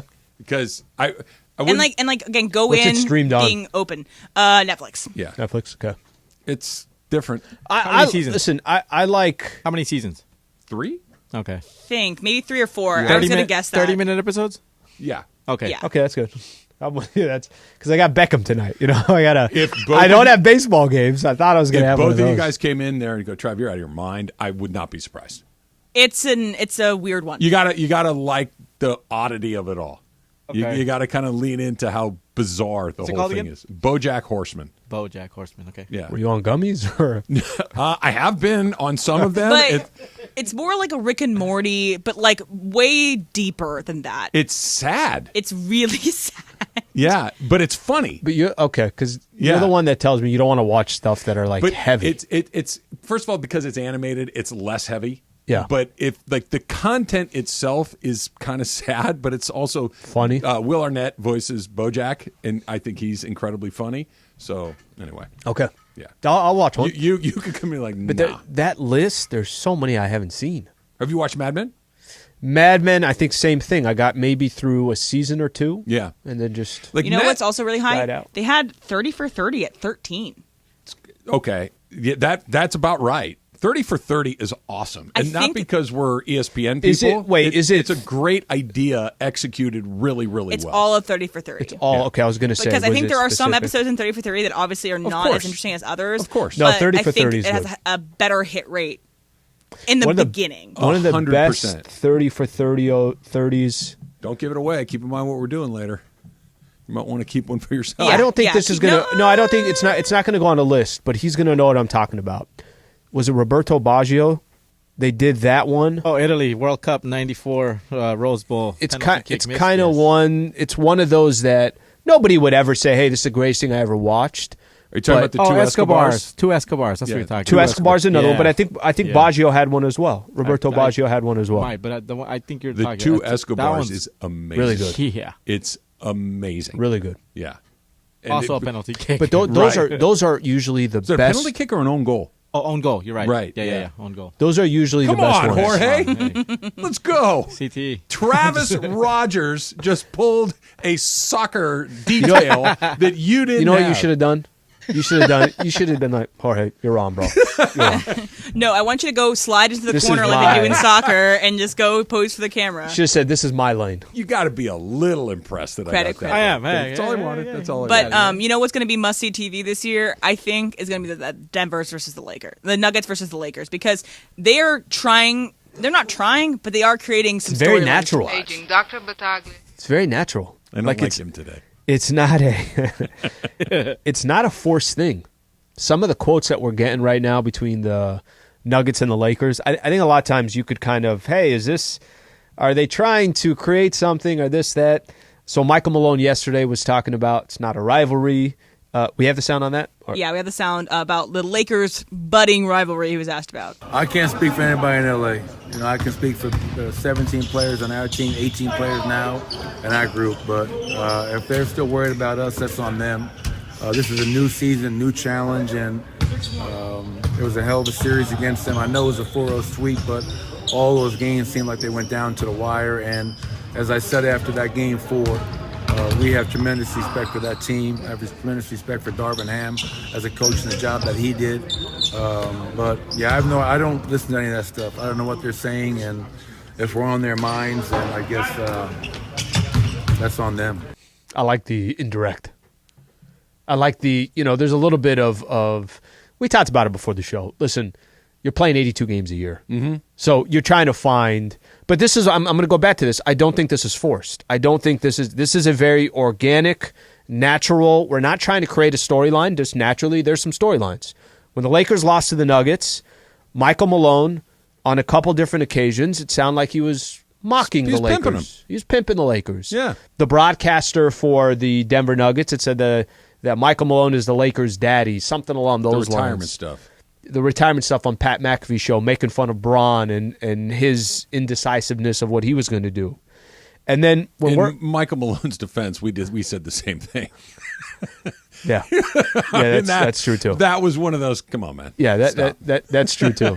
Different from when it comes to coach, but we're there on Monday, and these questions are coming up, and Anthony Davis is going out of his way to say, "Oh no, we remember everything that they said."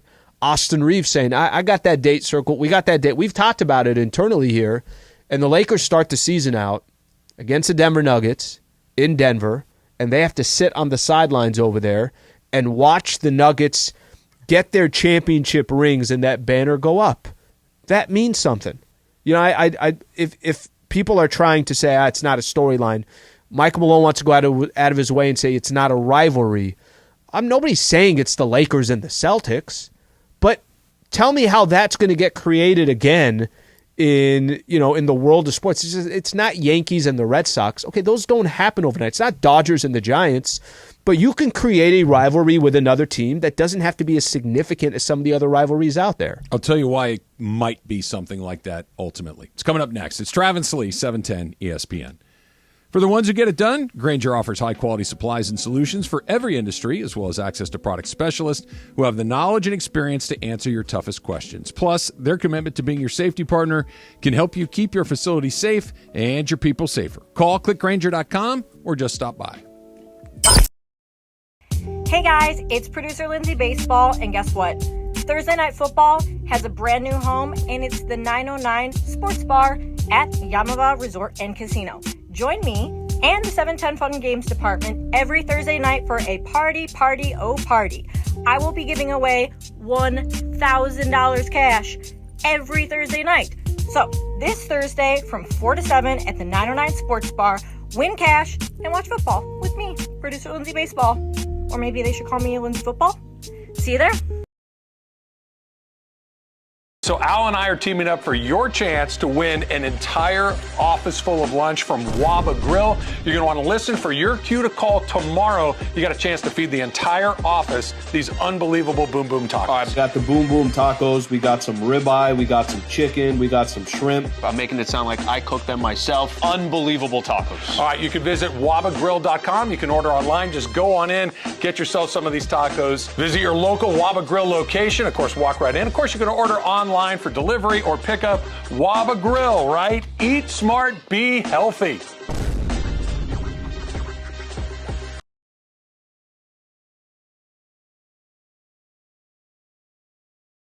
All right, I just got a text from Sedano, and here's the deal.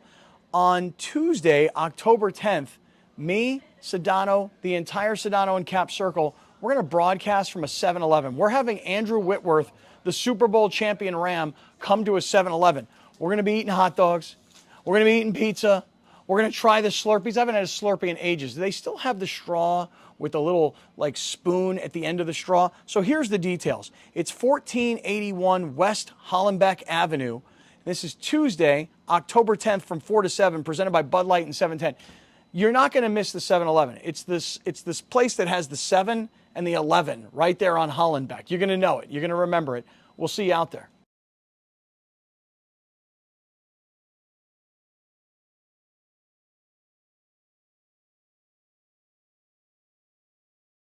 Hey, it's Corporate Greg Bergman. I am going to be at Hollywood Park Casino on Monday for Raiders and versus the Packers. And I don't really know what to do, Ireland. Raiders! What should I do, Ireland? Should I root for the Raiders to win? What is the Raiders' record right They now? are 1-3. All right, they're going to finish 14-3. So whether you root for them or not, they're going to win. So if you're going to have fun, buy a beer, root for the Raiders. You'll be at Hollywood Park Casino. Yeah. Is this when you might give away $1 million? Yeah, I'm giving away $1 million, 4 chances at $1 million on Monday. So, yes, always root for the Raiders to win. All right, so come hang out with me at Hollywood Park Casino and root for the Raiders to Who win. are they playing? The Packers. Ugliest uniforms in the league. Yeah, and it's Jordan Love. Come on now. Please. Love this, Jordan.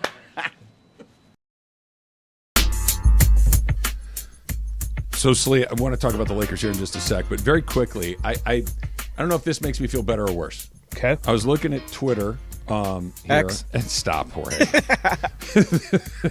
Accuracy, come on. No, it's not FIFA anymore. I love X. Call it FIFA.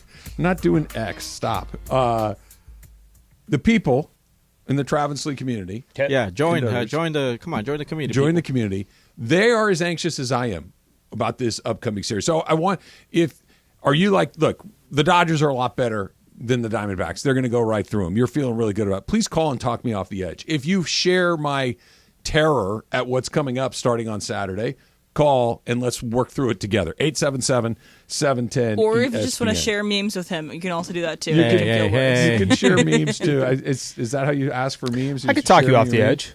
I could help a little bit. Go ahead. They're going to handle business.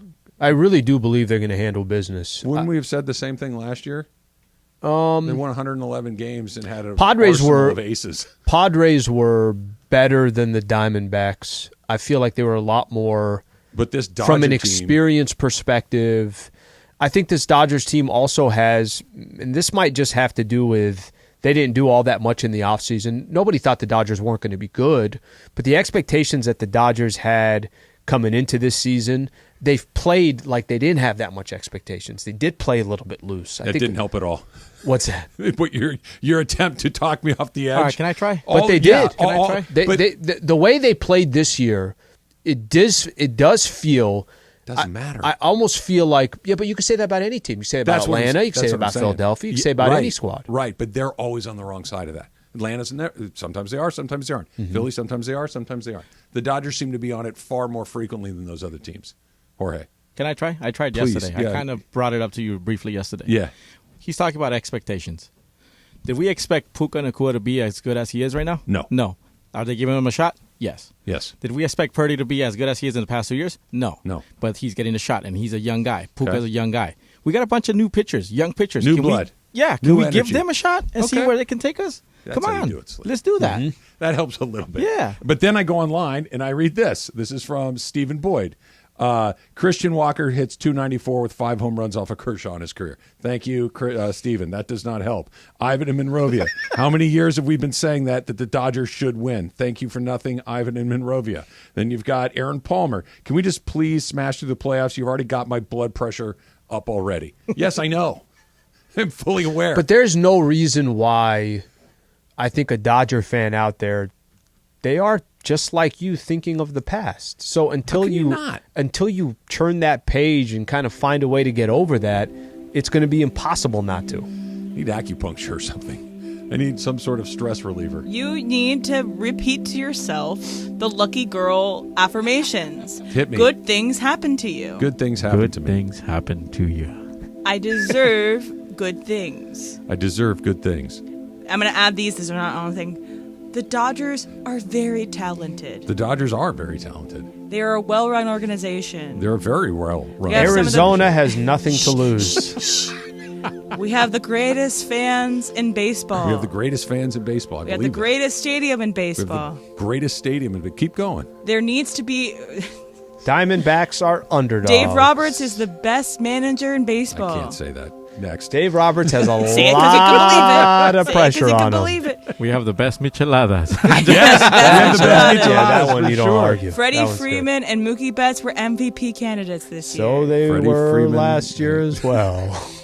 He does have a flat top. That helps. I like Bobby Miller may be the greatest rookie pitcher this year playing baseball. That could be it. That could be true. Yes. Yes, Bobby Miller is a great rookie. He could be the new face of the Dodger franchise. He could be the new face of the Dodger franchise. All right. So these are the affirmations that you need you to repeat yourself. Only good things can happen to you. We're all lucky girls. We're all lucky boys. That can happen. The Dodgers can do it. Not Parker. We're He's going in to man camp. Yeah, it's good timing. I'm never going to hear boy, girl, man, woman and not think of that all over again. Thanks for nothing, Parker. All right, Sleep. Back to the Laker and the Nuggets rivalry. I like it for a couple of reasons. Okay. And I think that it's not a rivalry yet. Yes, they've played each other in the Western Conference Finals a couple of times over the last few years. That's the each got through each other to go win a chip. Yep. The reason this has a chance is that they both feel like they're set up for success again. They both feel like they're near the top of the stack. Denver, obviously, is the defending champion. The Lakers have gotten better, I believe. The Lakers are openly saying, you have our attention, which I like a lot. The Nuggets are openly saying, dude, don't worry about me, or don't worry about us. We're taking care of them, which I like a lot. Mm-hmm. We just beat you. That neither one of these teams have this bromance between each other, I think is really good, right? Jokic doesn't do that. That's just not who his personality is. Anthony Davis said something at Media Day. I think LeBron has something to prove to those guys. Right? Jamal Murray isn't playing for Team USA, so he's not butting up to Austin Reeves. Exactly. This is how these things start. Now, if they don't play each other again in the postseason this year, we get to next year, it doesn't really matter again. But we're in the infancy of this thing really starting to have some heat. And the only way you get heat is by playing against each other when it matters most, having some genuine dislike for one another. The one thing that we need to add to this, and I don't know if the Lakers have this person, and I don't even think that the Nuggets have this person. They need to have a fight, and then it's on. Like a literal fight, because if Rajon Rondo were on this team, that's your guy, right? That somebody looks at him wrong, somebody fouls him too hard, something gets said, and it starts. Draymond Green, guys in the league that don't mess around like that. And now it's not just chirping, it's actual genuine animosity. And I don't want to beat you, I want to punish you for it. We just need that one last step to it, and you have the beginning of a real NBA rivalry. Well, and listen, in the NBA, the chances of something like that happening, it's obviously not the best. And I don't know if there is a Rondo on either team that kind of is that agitator or whatever the case is. But in the league, it's really, really difficult to have a rivalry. Like in today's NBA, let me use as an example what the Golden State Warriors and the Cavs went through, and they got to the finals. They played each other 4 years in or whatever. That's kind of that just doesn't happen anymore. And it happened because Bron was on one side and Steph and Draymond, everybody was on the other side. It almost felt more like LeBron versus the Warriors. It was LeBron. Than You're right. Than the Cavaliers versus the Warriors. You're right. And I think in this case, the closest thing that you can get. Now, to have it happen more, the Lakers and the Spurs face each other plenty of times. The Lakers and the Kings didn't face each other that many times, but that felt the Heat like and the Celtics are facing each other a lot too. Heat and the Celtics, you could use that, but I think this is the closest thing you can get when both sides are chirping, when you actually have to go through each other. I like it. I think it's a fun matchup. It should be good, but it needs to get chippy. Just the competition is fine, but there's enough of that, and the NBA regular season brothers games get involved. Something kind of like that, right? Like they're just something Aaron Gordon pushes down one of the something that's not just we beat you, we knocked down a three, or our defense. Okay, fine, that's just basketball, and that's fine. But the chirping is not also the most common thing in today's NBA. No, it's not. That's why I think good. we've taken a step in the right direction. That somebody needs to knock somebody down a little bit too late. Hard foul. Somebody needs to take maybe a foul that we're talking about. Was that a cheap shot or not? Like something like that to send a message, and then the response, and now the next thing you know, Kurt Rambis' feet are in the air and he's laying on the floor. Like something. And I get the NBA of the 2020s is not the NBA of the 1980s, but something that takes it from you went through us and we went through you. At the end of the day, somebody goes through somebody every season. Let's make it personal. And Mike Malone seems willing to make it personal, and I dig it. It's funny. The person talking the most in Denver is Michael Malone. It's great. It's not the players. No, it's great. Hello, welcome to Denver. This is Michael Malone. Welcome to the airport. Then also the players the Laker players I'm talking about. Yeah. If they respond to Michael Malone, whether it's verbally or whether it's through play, then his players are going to have to get involved in it because they have to. They have no choice. Sure. This is how it starts. We're not there yet, but at least we've started the process of getting It's there. like a boxing match. They're building it up. This is the showtime, pre-fight. The weigh-in. I still go back to this. It's going to also make us watch game one a little differently because there is a little chirping. Whatever happens, whatever ends up. But we got that date circled on our calendar. When Jokic is getting his ring fitted right in front of that's good drama that is not always there in the regular season. How many times do they cut to Bron and AD when they're handing the rings over there? Well, the question is, will they be there or will they be in the locker room? A lot of times you see those guys go in the locker room. Over, under, shots of Taylor Swift. Under by 1 million. Right? we're at 14, I think, man. Yeah, under by a lot. All right, 877-710-ESPN. Help me with my Dodger anxiety. They're trying on Twitter, at least. Here's Jason. We've got gritty young pitchers. Thank you, Jason. That's in the Travis Lee community. Got a gritty team. They do. James in the Travis Lee community. The baseball gods have got Travis. Chill, fool. Dodgers in 4, martini emoji. Okay, that actually helps. That's a good one. No, that one doesn't help because that helps me. But you said last year the baseball gods will not allow the Astros to win, and the Astros won. You don't understand. Come on, Alan, let's go to the game, man. Saturday. Big E. Preseason. Trav. Preseason game. I'll come over to the compound on Saturday. I'll take some ceviche and a bag of fresh greens. We'll smoke, eat, and you won't be worried once during the game. That sounds lovely. It does. But I'm going to be at the game, and Jorge's going to be creating anxiety for me. So we'll do it before the game. Get all that done. 877-710-ESPN. 877-710-3776. How you feeling getting ready for Game 1 of the Dodger series on Saturday afternoon? Factor Caps coming up next. It's Travis Lee, 710 ESPN. 800-9-million. That's the number for Sweet James. 800-9-million. 800-900-0000. You've heard me tell you that number, for a long time now because I need you to have it because I want to make sure that you know what we're talking about. That if you're hurt in an accident, you need to know what to do next. And look, you drive on the freeways in LA, you see billboards all over the place. You hear commercials all over the place, and it may all start to run together for you.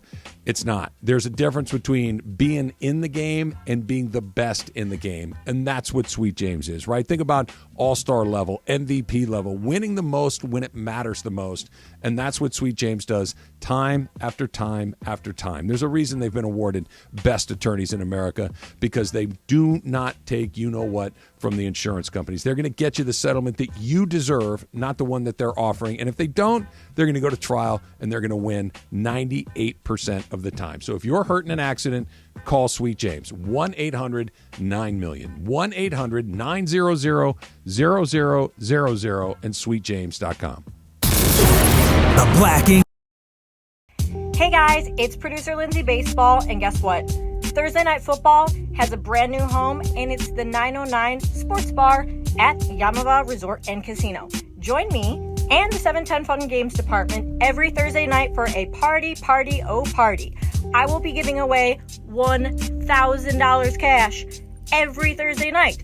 So this Thursday from 4 to 7 at the 909 Sports Bar, win cash and watch football with me, producer Lindsay Baseball. Or maybe they should call me Lindsay Football. See you there.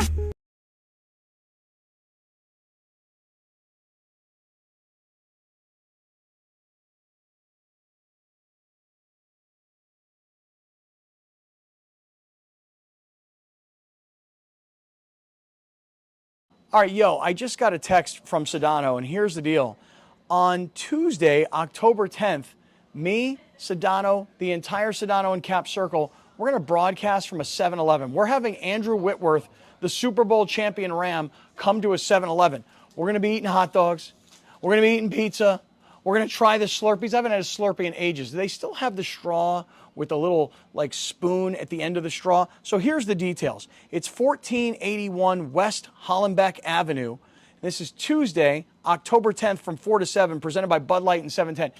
You're not going to miss the 7-Eleven. It's this place that has the 7 and the 11 right there on Hollenbeck. You're going to know it. You're going to remember it.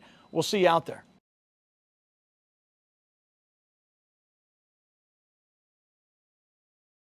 Hey, it's Corporate Greg Bergman. I am going to be at Hollywood Park Casino on Monday for Raiders and versus the Packers. And I don't really know what to do, Ireland. Raiders! What should I do, Ireland? Should I root for the Raiders to win? What is the Raiders' record right They now? are 1-3. All right, they're going to finish 14-3. So whether you root for them or not, they're going to win. So if you're going to have fun, buy a beer, root for the Raiders. You'll be at Hollywood Park Casino. Yeah. Is this when you might give away $1 million? Yeah, I'm giving away $1 million, 4 chances at $1 million on Monday. So, yes. Always root for the Raiders to win. All right, so come hang out with me at Hollywood Park Casino and root for the Raiders to Who win. are they playing? The Packers. Ugliest uniforms in the league. Yeah, and it's Jordan Love. Come on now. Please. Love this, Jordan.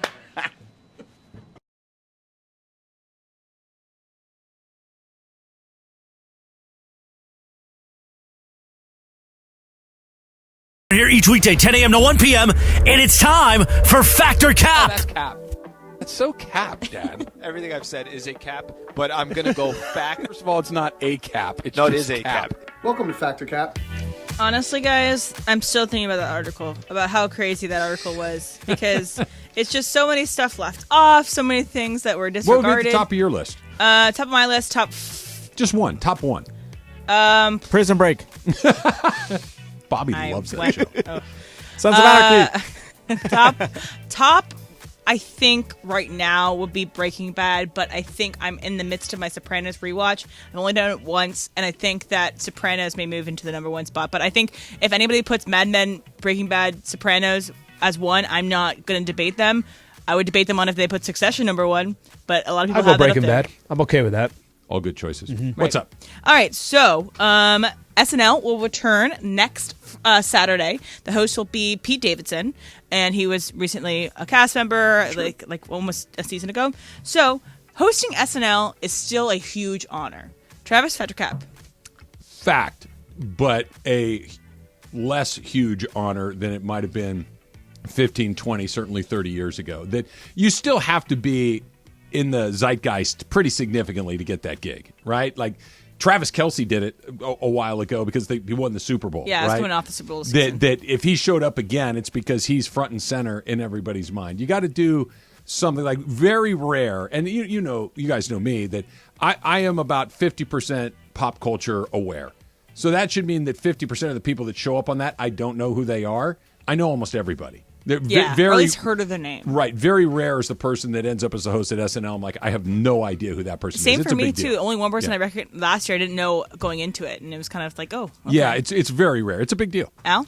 Fact, very big deal. The history of it, imagine if you got to say, one time I hosted SNL. I know for a lot of these people, these stars, they've accomplished so much, but I still think it's a big deal. Not that I'm going to be watching it. I've watched SNL in a long time. Just does not attract me. There was a time where I used to. I don't watch it today, but I still think it's got to be a huge honor. Habit. More than because I like Weekend Update. I think those guys are really funny. Occasionally You're up that there's late? a sketch or two that's good. What's that? You're up that late? I'd watch it the next morning Okay. before the football starts. Right. And there's usually a sketch or two that's amusing, but I still watch it. Jorge? Fact. It's one of those things that I'm not a huge fan of it, but I understand the meaning of hosting. The value of it. Yeah, the value of that. So yeah, it's kind of it's a big deal. All right, so this is a show that was big for me as a kid. So I used to love this show, iCarly. So it was when I was like a little 10-year-old. I loved it. I had it downloaded on my iPod Nano, all that good stuff. So they had a reboot just recently with 2 of the 3 main cast members. And which 2? Actually, 3 of the 4. So it had Carly and it had Freddie. Okay. Sam did not participate because of what happened to Jeanette McCurdy. Mm-hmm. So, but then they had Spencer too that was there. But they canceled the reboot after 2 seasons, and they ended the 2nd season. I didn't watch it, but I saw this on Twitter being discussed. They ended on a cliffhanger. Oh. She says, "Mom," and you'd never meet the mom before. So you would have gotten to meet the mom in the 3rd season, presumably. So, with that being said, things have been canceled before that maybe have been on cliffhangers as well. So the network deserves to give you one final episode, or that you know the answer to something that's a cliffhanger, so that you deserve it. Al, fact or cap? Fact. I think if you got that far and there's that much interest and you left them on a cliffhanger, deliver. Just one more. Yeah, give them what they're looking for. And I think, how many times do you have a show where they continue going and nobody wants it? And in this case, if there's a demand for it, whether it's one more episode or it's one more season, whatever it looks like, I think you deliver it. Yeah.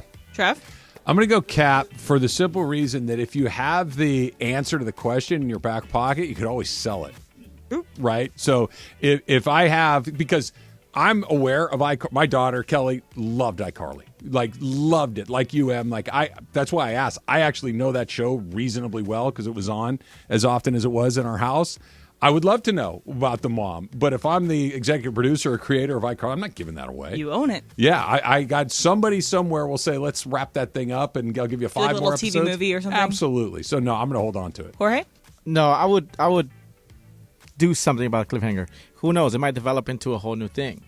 Give you a whole new set of characters, a whole different clearly there wasn't enough interest to have it not be canceled. No, but that's what I'm saying. But look at the interest of the end here. Yeah, but if you leave me with a cliffhanger, I'm like, oh, who's the mom? Who's going to play her dad? I don't think she had a dad either, right? It was just... No, you just had Spencer, which is her older brother. Right. Yeah. So, yeah, I would definitely do something with the cliffhanger. All right, so I thought about this because the Twins won their first postseason game in... 18 seasons? 9,400 years. Exactly. So, and then they won their playoff series, too. They swept them. So, it got me thinking about fandoms and how you feel and how your heart feels when you watch them. Obviously, we'll be talking a lot about that today with Dodgers. So, you would rather never make the postseason than make it every year, but you never win a single game. Jorge, fact or cap? I've been And fact is you would rather never make the postseason. For 30 years, the Niners haven't done anything till maybe 2 years ago. They went to the Super Bowl and they lost it. Was it fun, watching the games with my dad? Yes. But I want them to win one. I don't want them just to make it, and I don't want to go through that every year. I want them to finish the job. So you would rather them never make the postseason? Yeah. Travis? I'm going to go the other way. The whole point of going to these and watching these is to feel something. And it only feels good if occasionally it feels bad. Right, so you got to have a little bit of bad, so the good feels that much better. I understand in your setup that the good is never coming, but always the hope that it might, I think, is fun too. So even if you get the rug yanked out from underneath you every single season, I'm back in it next year. Maybe it won't happen this year. That's why we do this whole thing to begin with. Al? Padres aren't in the postseason. It sucks. Yeah. You know what I mean? Especially the expectations were there. And I think they're actually a good example because they're not making the playoffs often. I'd rather get in and lose. And I know it sucks. And I was talking about it. It's so freaking stressful. Like, I really genuinely forgot just how stressful it is. They don't play for 3 days and I'm losing hair. So I would get me in.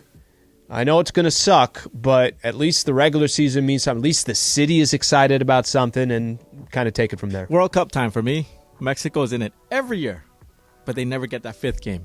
Never. Mm-hmm. And I buy the jersey, like the newest one, and I'm stupid, I invest in. But that's the whole point. I know that's the whole but it's just point. Like, man, I mean, maybe this. But what if they weren't even qualifying for the World Cup? See, no, that would be bad. That would be bad. That would be. You have to get in. You got to get in. Right now, I'm sitting again. I know I'm incredibly blessed to root for this team, but it's been a long time since they've won a playoff game. It's the Steelers. Yeah, the Steelers have made it a couple times in the past 7 years. I don't remember the last time they won a playoff game, and they had. And what's tough about them too is they should have won several of them.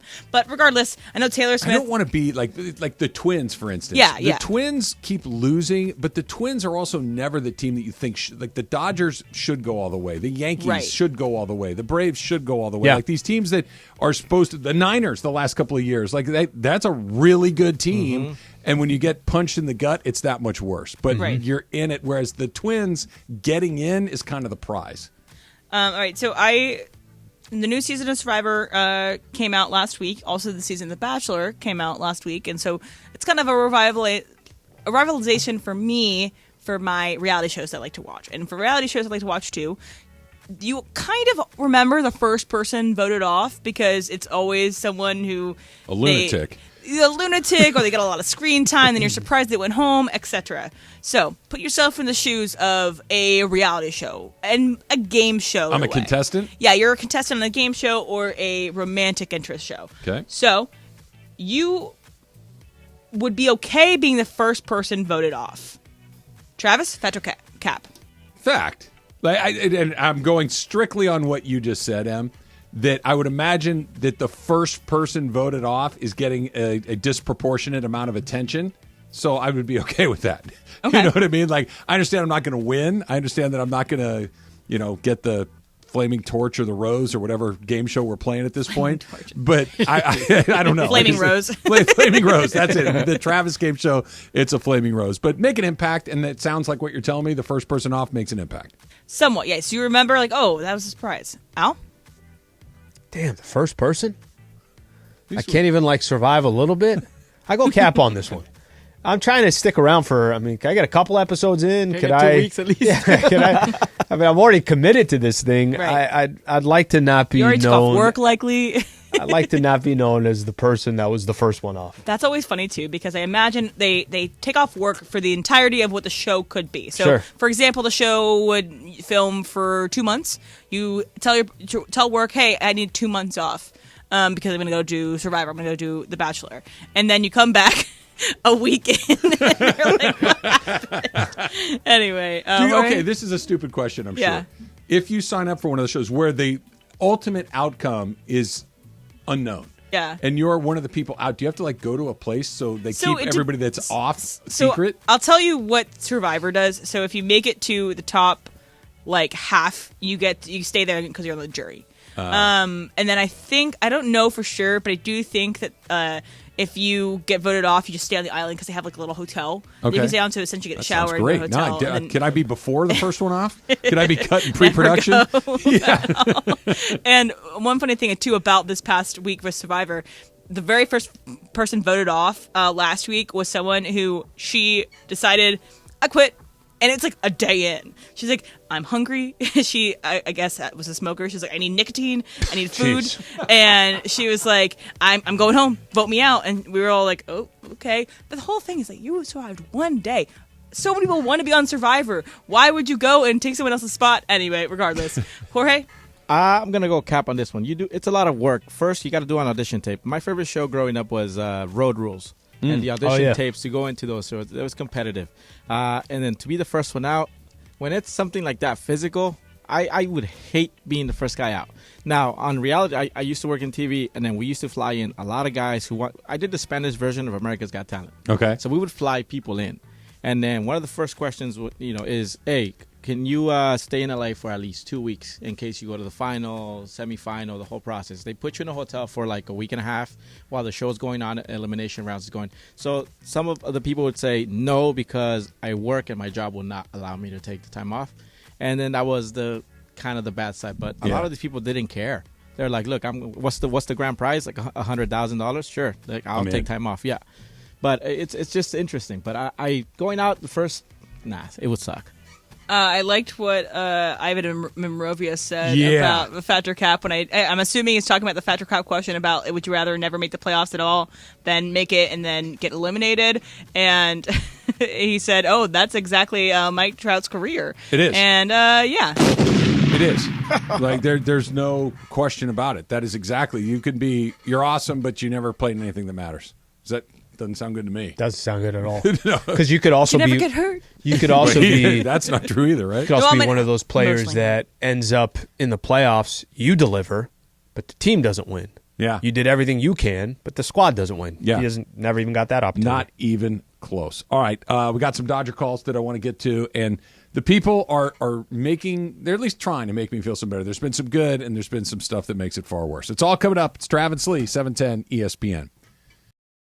Is your vehicle due for service? If it is, head into your neighborhood Valvoline Instant Oil Change, home of the 15-minute drive-through oil change. Because for over 30 years, Valvoline has provided quick and convenient automotive maintenance services for busy people just like you, which means you don't have to drag the kids into that dirty waiting room. At Valvoline, you stay in your car. You stay in your car safe. You stay in your car relaxed. You can just do whatever you want. Stare at your phone. Close your eyes. Take a quick little nap. Whatever it is, while your expert technicians make sure that your ride is at its best. Oil changes, tire rotations, transmission care, and more. Just pull up, drive in, and drive out in about 15 minutes. Over 80 locations ready to help you get your ride back on the road in no time. So visit SoCalOilChange.com for locations and game-winning coupons off of your next Valvoline Instant Oil Change. Hey guys, it's producer Lindsay Baseball, and guess what? Thursday Night Football has a brand new home, and it's the 909 Sports Bar at Yamava Resort and Casino. Join me and the 710 Fun Games Department every Thursday night for a party. I will be giving away $1,000 cash every Thursday night. So this Thursday from 4 to 7 at the 909 Sports Bar, win cash and watch football with me, producer Lindsay Baseball. Or maybe they should call me Lindsay Football. See you there.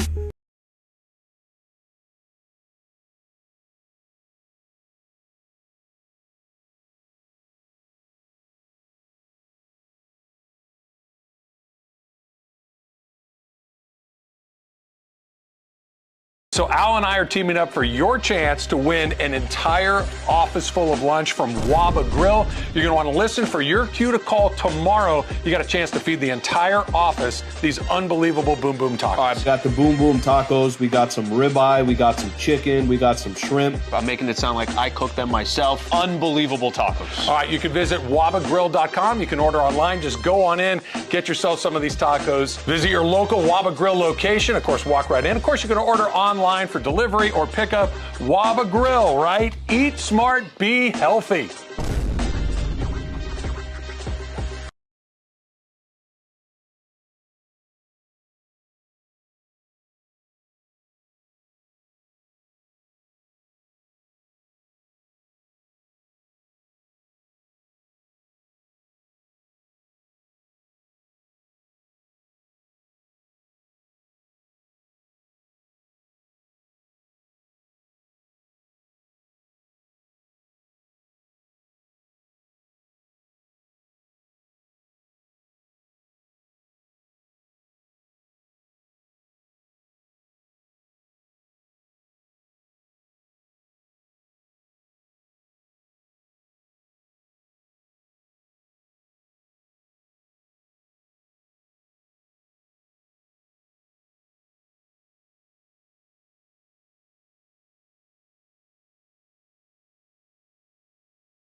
Now, you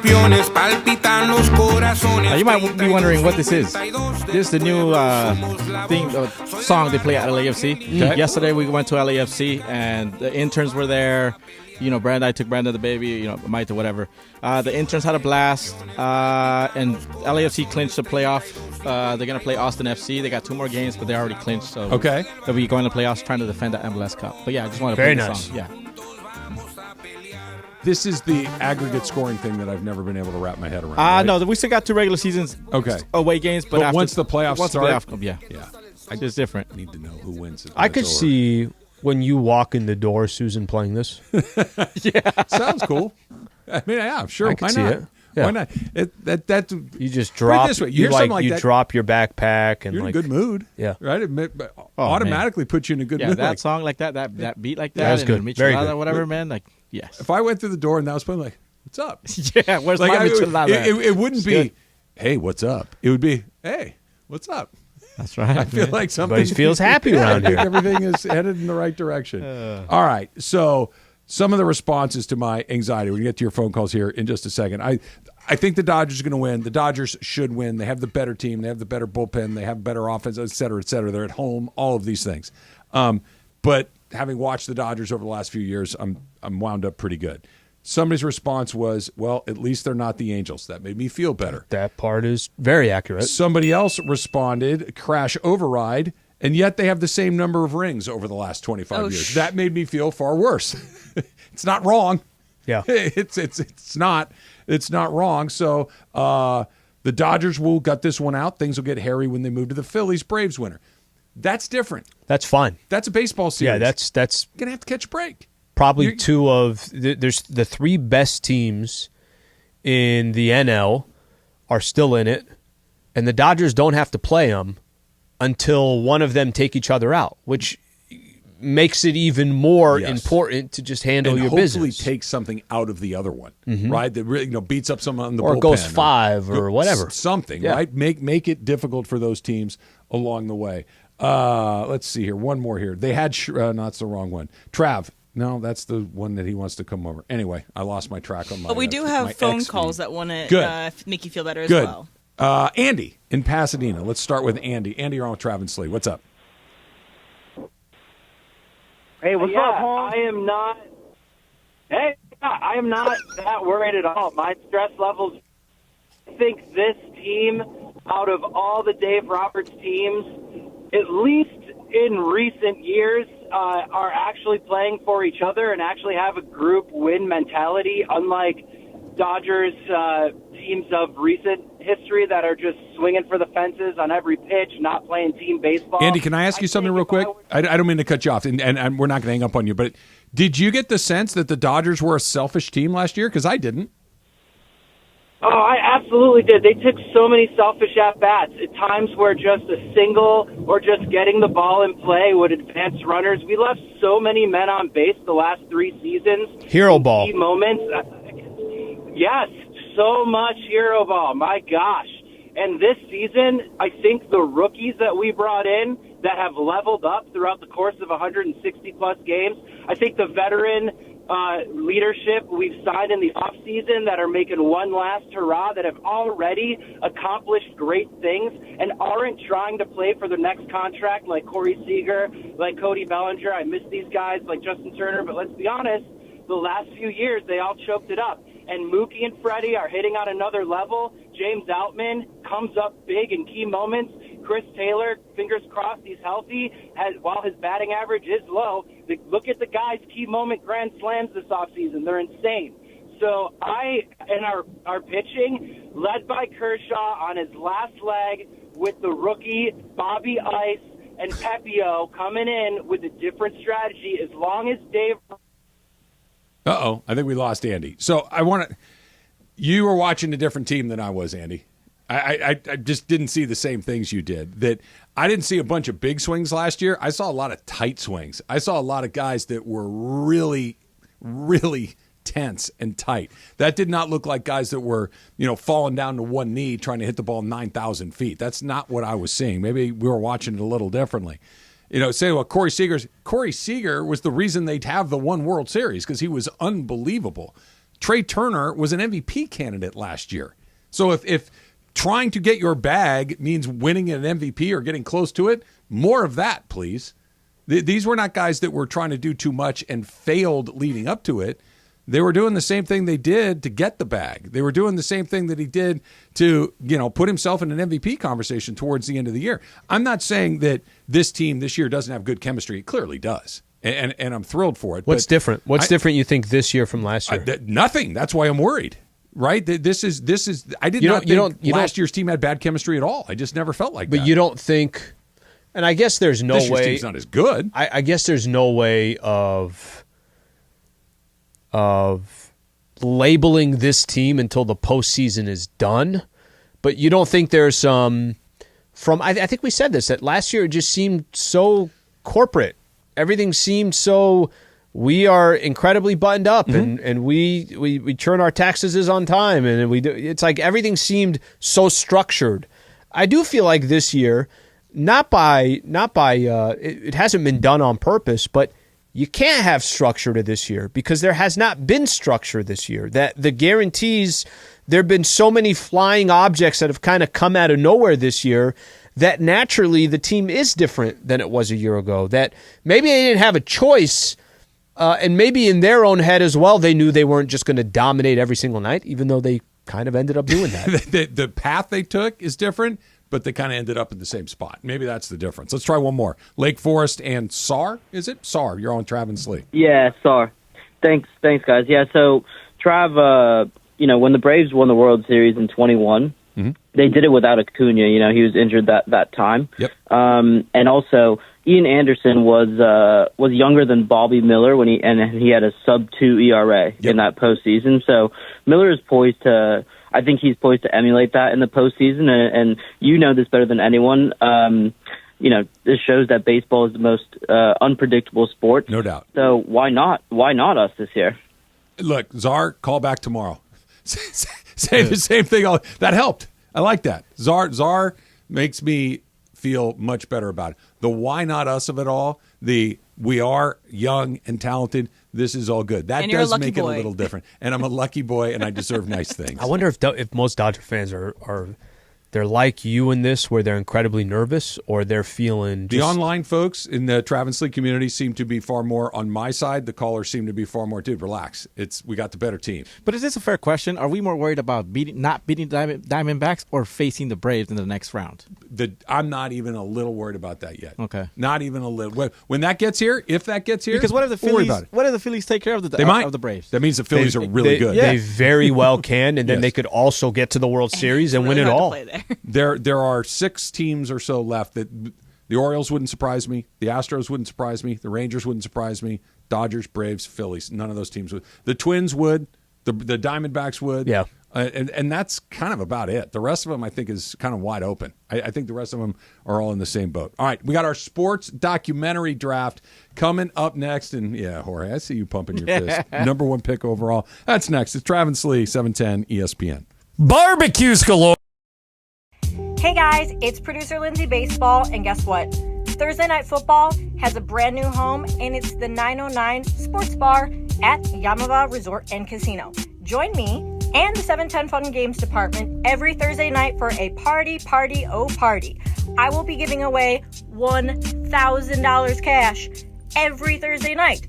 So this Thursday from 4 to 7 at the 909 Sports Bar, win cash and watch football with me, producer Lindsay Baseball. Or maybe they should call me Lindsay Football. See you there.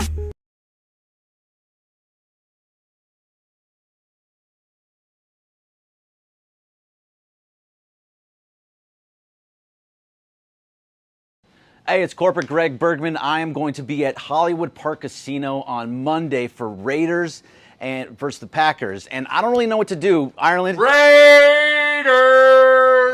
What should I do, Ireland? Should I root for the Raiders to win? What is the Raiders' record right now? They are 1-3. All right, they're going to finish 14-3. So whether you root for them or not, they're going to win. So if you're going to have fun, buy a beer, root for the Raiders. You'll be at Hollywood Park Casino. Yeah. Is this when you might give away $1 million? Yeah, I'm giving away $1 million, 4 chances at $1 million on Monday. So yes. Always root for the Raiders to win. All right, so come hang out with me at Hollywood Park Casino and root for the Raiders to Who win. are they playing? The Packers. Ugliest uniforms in the Oh, league. yeah. And it's Jordan Love.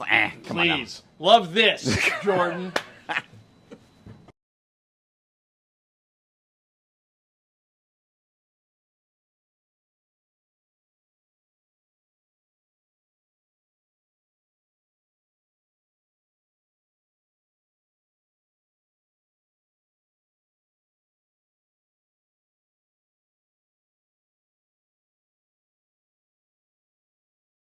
So Al and I are teaming up for your chance to win an entire office full of lunch from Waba Grill. You're going to want to listen for your cue to call tomorrow. You got a chance to feed the entire office these unbelievable Boom Boom tacos. All right, we got the Boom Boom tacos. We got some ribeye. We got some chicken. We got some shrimp. I'm making it sound like I cooked them myself. Unbelievable tacos. All right, you can visit wabagrill.com. You can order online. Just go on in, get yourself some of these tacos. Visit your local Waba Grill location. Of course, walk right in. Of course, you can order online for delivery or pickup. Waba Grill, right? Eat smart, be healthy.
On 710 ESPN.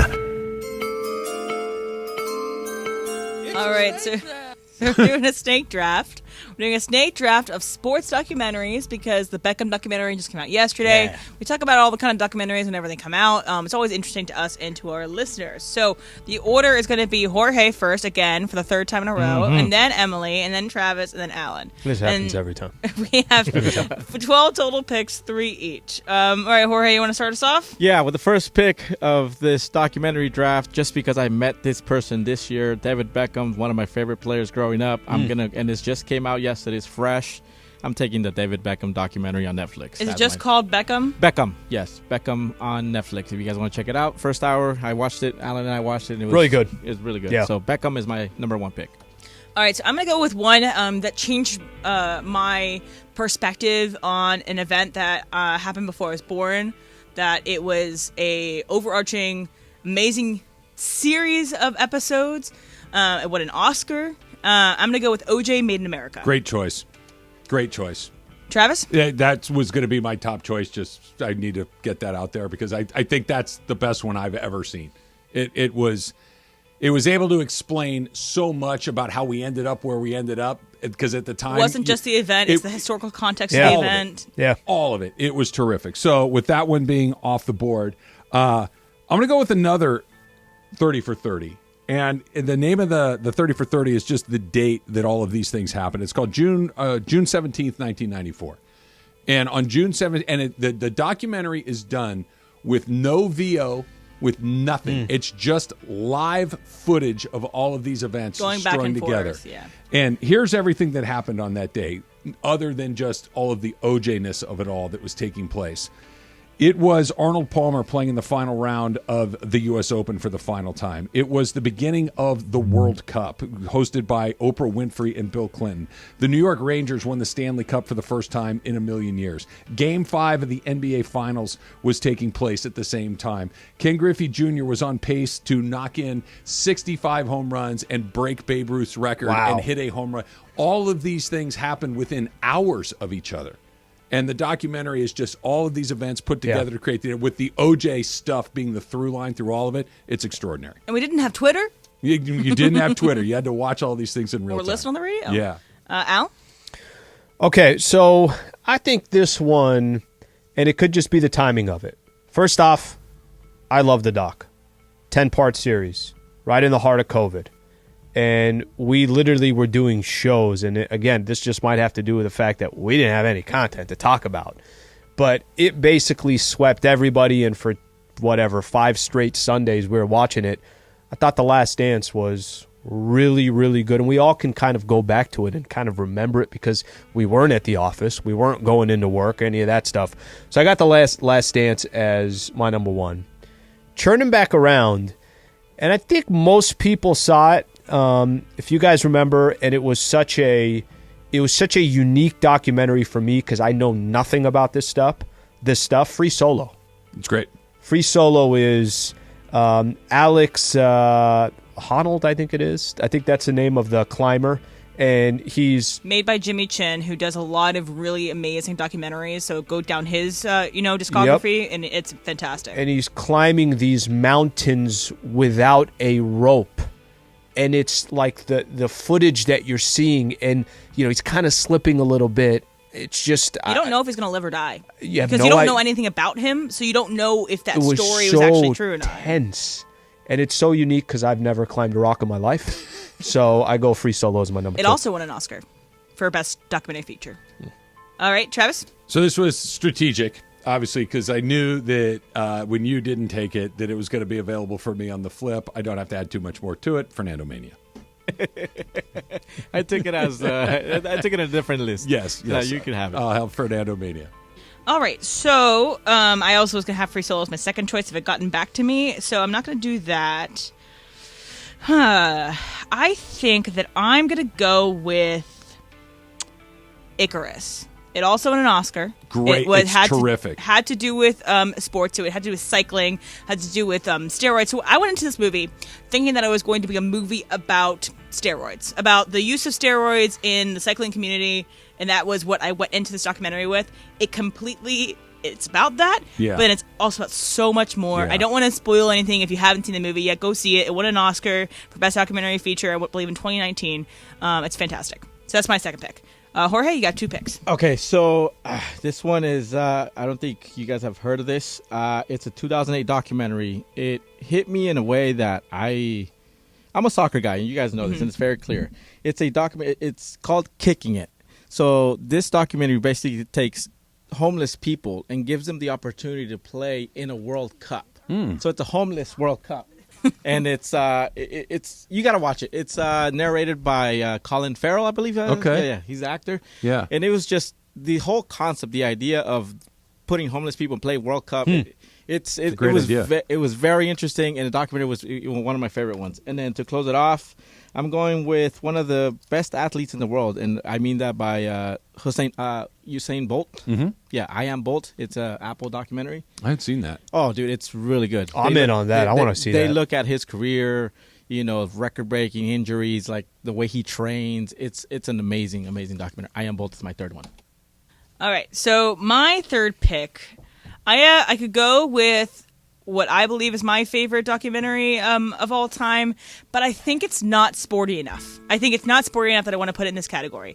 So I'm going to go with the beginning of what I'm going to do, that the origination of this idea might have changed how we viewed the NFL, might have viewed how we changed the preseason, and how we viewed how teams are made. So I'm going to do Hard Knocks as a series. That works. Especially focusing more on the early part when it was new, when it was brand new, and it showed you different sides of this place you hadn't seen. So I'm doing Hard Knocks as my third pick. That's a great pick.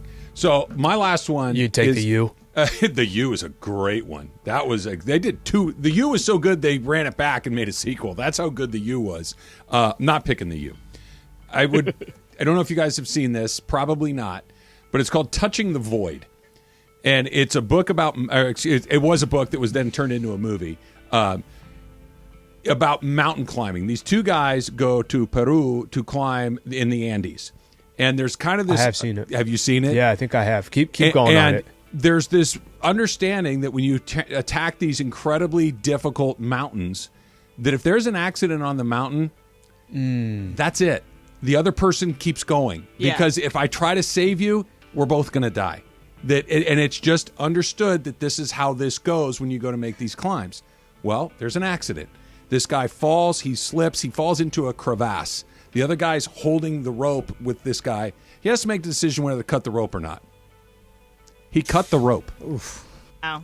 The guy goes into the crevasse, okay? This other guy I just killed my friend, et cetera, et cetera. He climbs all the way down the mountain. That other guy got out and climbed down the mountain with a shattered leg. He climbed down the damn Andes Mountains with a shattered leg and made it back. Oof. It's a pretty good movie. What's it called again? Touching the Void. Okay. All right, Al, last pick. Okay, I thought actually it was a different doc. No, I have not seen that one. There's one kind not that similar, but I thought Going Up the Mountains, we were talking about the same one. Okay, my third pick, to be honest with you, this is really, really difficult. I had a few that I wasn't sure were going to make it. Trav, I don't know if you've seen this one. You ever seen When We Were Kings? The Ali. Yep. Yeah, it's great. Okay, so it's a doc on Muhammad Ali, George Foreman, kind of leads you up to the Rumble in the Jungle. Yeah. Ali just does something for me. I've even said, I know it's kind of funny, but one of my favorite movies of all time is Will Smith playing Ali. There's so many storylines to Muhammad Ali. That fight specifically, that's going to be my number third. You know, it was a tough one. And I think this was a 30 for 30 as well. Do you remember Once Brothers? And that's the one with Vlade. Oh, that's a good. And Drazen Petrovic. Yeah. And they're two different countries. I think it was Croatia, and it was like right in the heart of that war. And now they all of a sudden couldn't be friends anymore, or something along those lines. And then he eventually passes away. That's a really good one as well. So I think the best documentaries, I think from this list, is either something that we know absolutely nothing about, that you're learning something new for the first time. You don't know. It's almost like you're watching a regular like a fiction because you don't know the ending of the story. Or it's something that we were so saturated in that we knew so much about, and then you wait 10 years and you do it again. So that's Serbia and Croatia. Well, that's what OJ Made in America is. We knew, or you guys knew, everything about the OJ at the time, you thought, and then you go and redo it. The one that I thought about doing was Drive to Survive, honestly, because it introduced so many new people to a new sport and got the sport to be watched a bunch. And the one that I almost put on was called Minding the Gap. And I think I've talked about it before, but it's about the skater community. It was on Hulu. It was nominated for Oscar the same year as Free Solo. And it's about watching these kids grow up. And it's a lot of home footage, which is great. No, those, I think you're right, Em. The ones that you know nothing about and you go in, like we had the Touching the Void, we had the author of the book on, and that made me I read the book, and then I knew that there was a doc on it too, and it's just I knew nothing about this, and now it's like, okay, and now I feel like I'm a mountain climbing expert. How about Broke when that came out? Which was how the guys lose all their money? Yes. Yeah. Or Man on a Wire. Do you ever watch that one? Crazy. The guy who climbed the Twin Towers, right? Yeah. It was on The Wire. It was in 2008. It won an Oscar that year as well. But yeah, the guy had to walk across and. Yeah. Look, now I just want to make a list, and all weekend just sit there and freaking watch these docs. They're pretty good. After Beckham. After Beckham. Yeah. We've got. But there's a lot of not so great docs out there that are just memoirs that are told from certain perspectives. You know, I said the wrong thing when I said, "Are you picking the U next?" And I was trying to talk about the Urban Meyer one. Oh, what's the one that he just said? That's what it was. Yeah. Swamp Kings was bad. The U was awesome. Yeah, no, the U was good. Really good. The U was a great documentary. All right, we got some more Dodger phone calls we'll get to as well. Plus, Rams have the Eagles this weekend. I think we're going to get an answer to a very important question by the end of the day. It's coming up next. It's Travis Sliwa, 710 ESPN. Hey guys, it's producer Lindsay Baseball, and guess what? Thursday Night Football has a brand new home, and it's the 909 Sports Bar at Yamava Resort and Casino. Join me and the 710 Fun Games Department every Thursday night for a party. I will be giving away $1,000 cash every Thursday night. So this Thursday from 4 to 7 at the 909 Sports Bar, win cash and watch football with me, producer Lindsay Baseball. Or maybe they should call me Lindsay Football. See you there.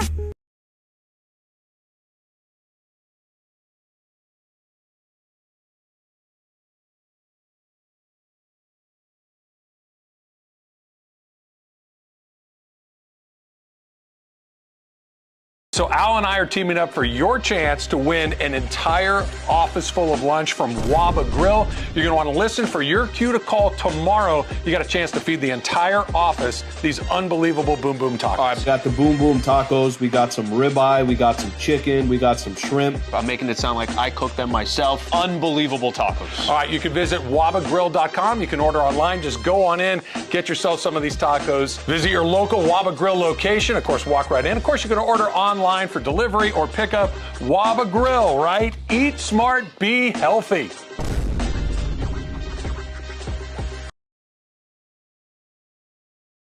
All right, I just got a text from Sedano, and here's the deal. On Tuesday, October 10th, me, Sedano, the entire Sedano and Cap Circle, we're going to broadcast from a 7-Eleven. We're having Andrew Whitworth, the Super Bowl champion Ram, come to a 7-Eleven. We're going to be eating hot dogs. We're going to be eating pizza. We're going to try the Slurpees. I haven't had a Slurpee in ages. Do they still have the straw with a little spoon at the end of the straw? So here's the details. It's 1481 West Hollenbeck Avenue. This is Tuesday, October 10th from 4 to 7, presented by Bud Light and 710. You're not going to miss the 7-Eleven. It's this place that has the 7 and the 11 right there on Hollenbeck. You're going to know it. You're going to remember it. We'll see you out there. Hey, it's Corporate Greg Bergman. I am going to be at Hollywood Park Casino on Monday for Raiders and versus the Packers. And I don't really know what to do, Ireland. Raiders! What should I do, Ireland? Should I root for the Raiders to win? What is the Raiders' record right They now? are 1-3. All right, they're going to finish 14-3. So whether you root for them or not, they're going to win. So if you're going to have fun, buy a beer, root for the Raiders. You'll be at Hollywood Park Casino. Yeah. Is this when you might give away $1 million? Yeah, I'm giving away $1 million, 4 chances at $1 million on Monday. So, yes, always root for the Raiders to win. All right, so come hang out with me at Hollywood Park Casino and root for the Raiders to Who win. Are they playing? The Packers. Ugliest uniforms in the league. Yeah, and it's Jordan Love. Come on now. Please. Love this, Jordan.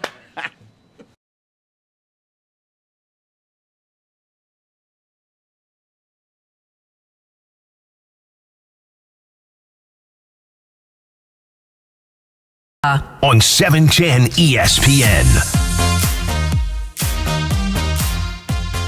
I was telling Jorge during the break, there's another interesting, if you want, a baseball doc called Pelotero that's about the development of players. I want to say in the Dominican. Yeah, I saw the trailer on the break. Yeah. It focuses on 2 players from República Dominicana. And trying to make it into the big leagues. It's terrific. Yeah. It's really, really good. There's also Last Chance U, which a lot of people loved. That's a series on Netflix, yeah. It's a series on Netflix about people trying to make the league and stuff. And Mailman Matt also pointed out to me that I forgot a great documentary, and then he did the Double Teamed for Disney Channel, which is just a traumatized. List them out to us. By the way, list them out to us because we might not have watched them, and they're probably really good. I'm sure there's so many good sports documentaries out there that we didn't hit on. That Double Teamed is not on the list. Let's just stipulate. It might be on the best sports movies of all time. Also, somebody on Twitter is pointing out, don't forget HBO's Maradona. That was a really good one. Was that good? I haven't seen that. Yeah, it's good. 2 Escobars we talked about earlier is an also amazing one. Like Emma said earlier, the 30 for 30, there's a couple in there that are clunkers, but not many. Okay. That's not okay. many. Did you guys ever watch the Dion's Double Play? The one It's that amazing. was the same day. Talking about that day. Just watched it. Both. Yeah, just watched It's it maybe amazing. 2 weeks ago. Yeah. They started putting that on the front of all of it. By the way, there's also, I don't know if you guys were crazy. Jordan Rides the Bus, I thought was an interesting one. Bo Knows. What's the Bo Knows Knows? is great. What was the Red Sox one called where they came back on the Yankees? And they had really, really good footage when they came back down 3-0. When I forget what it was called. Something in October. I forget what it was called. Something along those lines. Catching Hell, is that the Cubs? Steve Bartman. Oh, yeah. Catching Hell is another good one. The one about Dion, and I'm going to be a baseball dork here for a second before we go back to your phone calls here. Bo was Bo, right? And we got to see a lot of Bo. We didn't get to see as much Dion in the major leagues. Dion would have been an all-star level baseball player, if not better than that, had he just been a baseball player. And because he was Neon Dion at the time, prime time, and he's doing all the Dion stuff, that the fact that he was as good of a baseball player, like that whole thing where he's doing the double dip, right? He destroyed on the baseball field that series. He was terrific. And Dion, because he's Coach Prime, he's got the sunglasses, he's got the whole thing, right? Like he's got the style. Yep. He was an awesome not a good one, an awesome one. You remember Dion used to wear that headband on the neck? Yeah. He was on the what's that podcast with Up in Smoke? Up in Smoke. Up in Smoke. He's on a podcast, and he was telling the guys, All the Smoke. Is that the All one? the smoke. That's right. So he says the reason I would wear the head, it wasn't for fashion or anything. He's like, it's just to keep the stuff from like my curls going down on my face, so that would just bring the headband to my neck. But people thought it was a fashion thing. That's terrific. Now I want to start wearing one. Put it in there.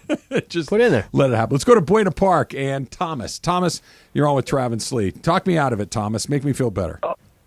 If I can take a second first to go down a couple other things, since you guys mentioned some great documentaries. But first, thank you, Emily, for taking the call. I feel like we had a great interpersonal connection there for the 8 seconds we talked. So that was cool. But I'm forgetting one of those. It's the Kurt Russell's dad when he buys the minor league team. Great one up in Portland. Yes. That's really cool because that was one of those ones I didn't know anything about. I think that's a Netflix one, right? Like you, Travis? Yeah. It's incredible. It's great. But so Kurt Russell's dad, just really quickly, here, right? Thomas, Kurt Russell's dad bought a minor league baseball team in Portland, Oregon, and broke all the rules, right? Like didn't do it the way that it was an independent team. It wasn't affiliated with the major league team. And it was just a circus, except for they were really, really good. And how the rest of baseball hated their guts because they weren't following the rules. It's terrific. Agreed. Perfect description of it. And it's really fun to watch. It is. So as far as let me get into something here just before I give you the stuff about what's going to save the Dodgers and give you a break. Please. I almost got mad at you because why was not Fernando Mania first? But strategic. You saved yourself on. Yeah, it's a strategic move, and you did a great job on that. And June 17th, I want to add one little tidbit that was going on. Had a really close, he's still close. I'm the godfather to his daughter. He got married that day, and we had all the TVs on in the church. And so sporadically through the day, I'm like, we can just leave, man. Everyone would be okay with it. We didn't, and he still got divorced 2 years later. Oh, no, Thomas. It's just, but it was a good memory. We were watching OJ. We watched everything. It was an incredible way to have a wedding celebration that day with all the stuff going on. All right, make me feel better, Thomas. Cool. We are getting the right path, and you've already mentioned it the other day. So stay on that thought and that thought process. Don't get distracted with the Rams and what's going to happen to them this weekend. Stay with focused. The Dodger Blue. Stay focused, yes. The path is there. The lack of travel, not having to go to Milwaukee, that we've been rested. Our pitchers are good. Kershaw's shoulder is going to do what Kershaw's shoulders does. And everyone else is ready to play. But we don't have to travel, and we have the team that, they can pitch, but they can't score. They're not going to outscore us. And I just want you to stay on that path. Stay on the focus of travel, safety, and then we'll take on the Braves when they come. Thomas, thanks for calling in. You know what's funny? Everything that he was saying there, I think it doesn't really matter what anybody tells you. And by the way, I think this goes with a lot of Dodger fans. I think it's, okay, cool, show it. Because you've been in that spot before how many different times? Okay, cool, show it. Okay, yeah, I get it. 100 wins. I understand. Go look at that matchup against Arizona. I get all that. Come Saturday, are they going to look like a team that's ready to feast? Or are they going to look like a team that's a little nervous here, a little scared here? You know what? If the Diamondbacks jump up to a 2-0 lead, by the way, still, I don't think it means anything. The Dodgers have done such a great job of coming back and everything else. But what does it look like on Saturday? And that tone that comes out, is Dave Roberts tight? Is the team tight? Is there a little bit, is the crowd tight? Yeah, they probably will be. All of the above. All of the above. They are better. They do have a better offense. They do have they have two of the best players in the series. They have two of the 4 or 5 best players in the baseball that are playing like it. They've got a ton of young talent on the mound. Their bullpen, while really bad through the first part of the season, really good through the second part of the season. They have experience. They have a raucous home field advantage. This is everything we would have said last year, and we know what happened. And I get it. I shouldn't be looking backwards. Don't use the rear view mirror. Use the windshield. I know all of these things. I keep seeing a glimpse of it in the rear view mirror. And it's just making me very, very win game 1, and I think I'm going to feel a lot better about it. Like, just literally go out there and win this game, and don't have it be we barely escaped like they did last year against the Padres, but rather had that Dodger game that started 5-0, ended 5-1. Let's go. It didn't end like that. It got very There was close. some momentum that the Padres were able to take to game 2. It felt like the Padres were going to win that game at some point, and then they won the rest of the games. Let's just avoid that, because if they get through this series, I really think they got a great chance to win the World Series.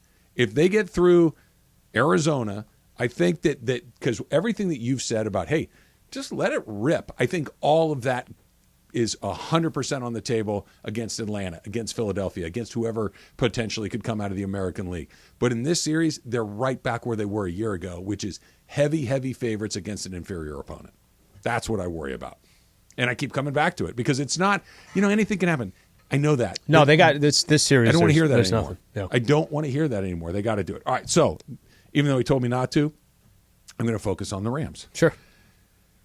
I think we're going to have an answer to this question on Sunday afternoon, 4:30, give or take. When you're coming by the Rays Lounge at Hollywood Park Casino to come see me on the Coors Light postgame show, we'll have an answer to this question. Are the Rams a good team, or are the Rams that proverbial good bad team? And what I mean by that is this. They're good enough to beat other bad teams because they're really well coached and they got a great quarterback. But are they good enough to hang with San Francisco? Are they good enough to hang with Philadelphia? Are they good enough to beat one of those teams? Because if a coin flip goes differently on Sunday, we could be talking about a 1-3 team really easily. If the Colts win that toss and go down and score, they're 1-3, and we're not saying, hey, they're right in it. It's a totally different conversation. This is one of the better teams in football. What do you look like against them? Can you find a way to beat them? Can you give Matthew Stafford some sort of help? Because you're basically asking him to have to pitch a shutout to win these games. I think what JB said yesterday is probably the best. They're 2-2, and they deserve to be 2-2. They're a 2-2 type of team. They're a 500 type of team that you didn't beat the 49ers, but you played good enough against arguably the best team in the league. You look great against Seattle. Mm-hmm.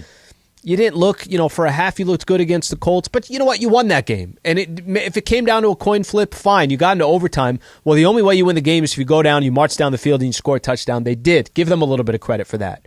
The Cincy game is the game that, I don't know if it's the right way to put it. Let one get away. Cincinnati lost the following week. Their only win is against the Rams. I think this is who they are. And the Eagles game, I'm not expecting them to beat the Eagles, but I'm also not expecting them to get blown out by the Eagles. If you hung with the San Francisco 49ers at home, I think we'd both agree that the Niners are a better team than the Eagles. Mm-hmm. You can't hang with the Eagles. If they lost by one score, right? If the final score was 27-21 Eagles, first of all, Eagles would cover, and I think you'd kind of look at it and say, okay, you know what? You're hanging with some of the good teams. Now, maybe. The reality is who they are is who they are. I don't think they're going to go march on and try to go win a Super Bowl. I don't think that's going to be them. They're not good enough to do that. The question is, can they get in with an 8 or 9 or 9-8 record in the playoffs? Yeah, I know, but that's what I'm getting at. They're not going to get there if their only path is Matthew Stafford has to be virtually perfect to win games. And that's what I mean. Matthew Stafford against the Seahawks was perfect. It was a no-hitter. The line was perfect. It was a no-hitter. He didn't miss a throw. The game against the San Francisco 49ers, it was good, but there were a couple interceptions, and they lost, right? The next game, it wasn't good. He got sacked 6 times. It was a disaster. Against the Colts, he damn near threw another no-hitter. He threw one bad pass, got picked off, but other than that, he was great. If that's their only path to win, they're not going to win 9 games. You can't throw 9 no-hitters in a season. Sure. It's not going to happen. That's what I'm getting at. Not that is it close, that are they getting better? Are they doing more things every week? Is the defense, which has been surprisingly pretty good, is it continuing to get a little better? Because if it's just, look, if Matthew Stafford can keep us in the game with his right arm, okay, they're going to win 5 or 6 or 7, but I don't think they can get to that 8, 9, or 10. Not sustainable. That's the only path. Not sustainable. I think that's there's so much on his plate. Kyron Williams looked good. Can he look good again? Puka Nacua has been great. Can he still be great? Cooper Kupp, is he coming back or not? There's a bunch of answers to these things that we'll have. But you think we get those questions? I do. It's tough to, I think, get those questions against Philly all answered. But those are the teams that you're going to have to beat a team or two like that along the way. You only get the Cardinals twice. Yeah. Right? You only get the Commanders once. You only get the Saints. You're going to have to beat a team that's at least as good or better than you once or twice to get to that 9 or 10 number. And so far, they've beat the teams that they're supposed to beat. We'll see. I'm and Philly's cautiously optimistic. Philly's had some surprisingly close games. they're also 4-0. Yeah. Right? And that's what they're good teams winning. do. But eventually you're going to have to lose again. Yep, no, nobody runs the table. It happens. I mean, I think they can absolutely win. But 3 of their 4 games they've won are one score, which is a little surprising given some of the competition that they face. And they've had a lot of turnovers. They do not look the same Eagles team Rams as it was only last have year. one. Rams only have one takeaway all season long. And because of that, they have never had, they never started possession on the opponent's side of the field, which again would help Matthew Stafford so much. But let's get a couple. Let's get a couple of easy ones, right? Everything doesn't have to be an 85-yard drive to score a touchdown. Let's get a couple of 32-yard drives. Let's kick those in there as well. Our NFL picks against the spread. It's coming up against. That's next on Travis Sliwa, 710 ESPN. All right, Sierra Subaru of Monrovia just dropped off the 2023 Forester. Appreciate them having me take that car around for a little bit. I don't want to sit here and just talk about the cars. I want to spend a little time talking about the things that Sierra Subaru of Monrovia does for the local community through their Subaru Love Promise initiatives. During the month of October, join us for the Subaru Loves Pets initiative. Stuff a Subi. Our goal is to fill a Subaru vehicle full of pet supplies. With your help and donations, we can make a significant impact on the lives of rescue dogs and cats through pet rescue solutions. Really actually cool. You can just go down to the website, drop off your donations. This is one big initiative for Subaru, and a lot of it's helping out pets. Another program that they got going on here in October. Again, part of the Subaru Love initiative. Subaru Loves Pets and Real Bark are teaming up at Sierra Subaru of Monrovia to host a pet adoption event on October 21st. Please keep that date in mind. For every pet adopted, Sierra Subaru of Monrovia will donate $100 and a new BarkBox parent kit. Make a dog's day with Sierra Subaru and Real Bar. Just head to SierraSubaru.com for more information, SierraSubaru.com for more info, or visit them just off the 210 and 605 freeway. Hey guys, it's producer Lindsay Baseball, and guess what? Thursday Night Football has a brand new home, and it's the 909 Sports Bar at Yamava Resort and Casino. Join me and the 710 Fun Games Department every Thursday night for a party. I will be giving away $1,000 cash every Thursday night. So this Thursday from 4 to 7 at the 909 Sports Bar, win cash and watch football with me, producer Lindsay Baseball. Or maybe they should call me Lindsay Football. See you there.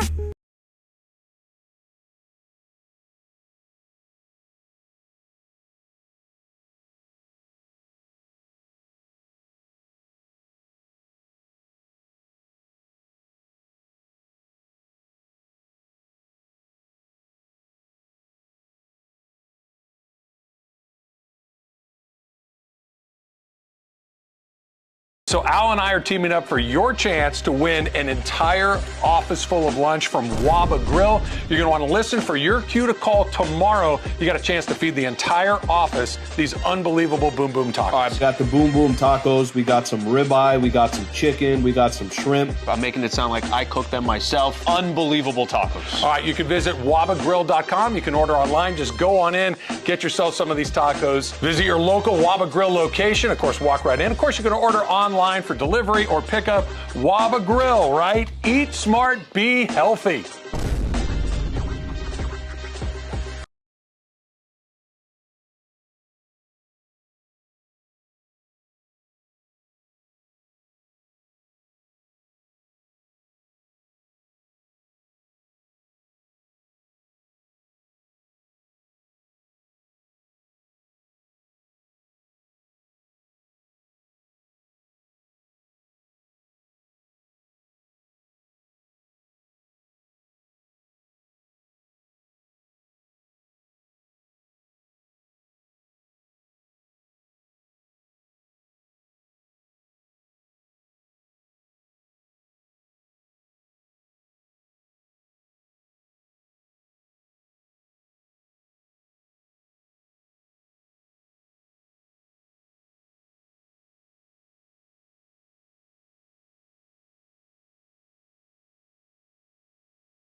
It's just the best music. It's just pretty literally good. the best music. It is pretty good. Week 5 of our picks against the spread with confidence points. Here's where we are through the first 4 weeks of the season.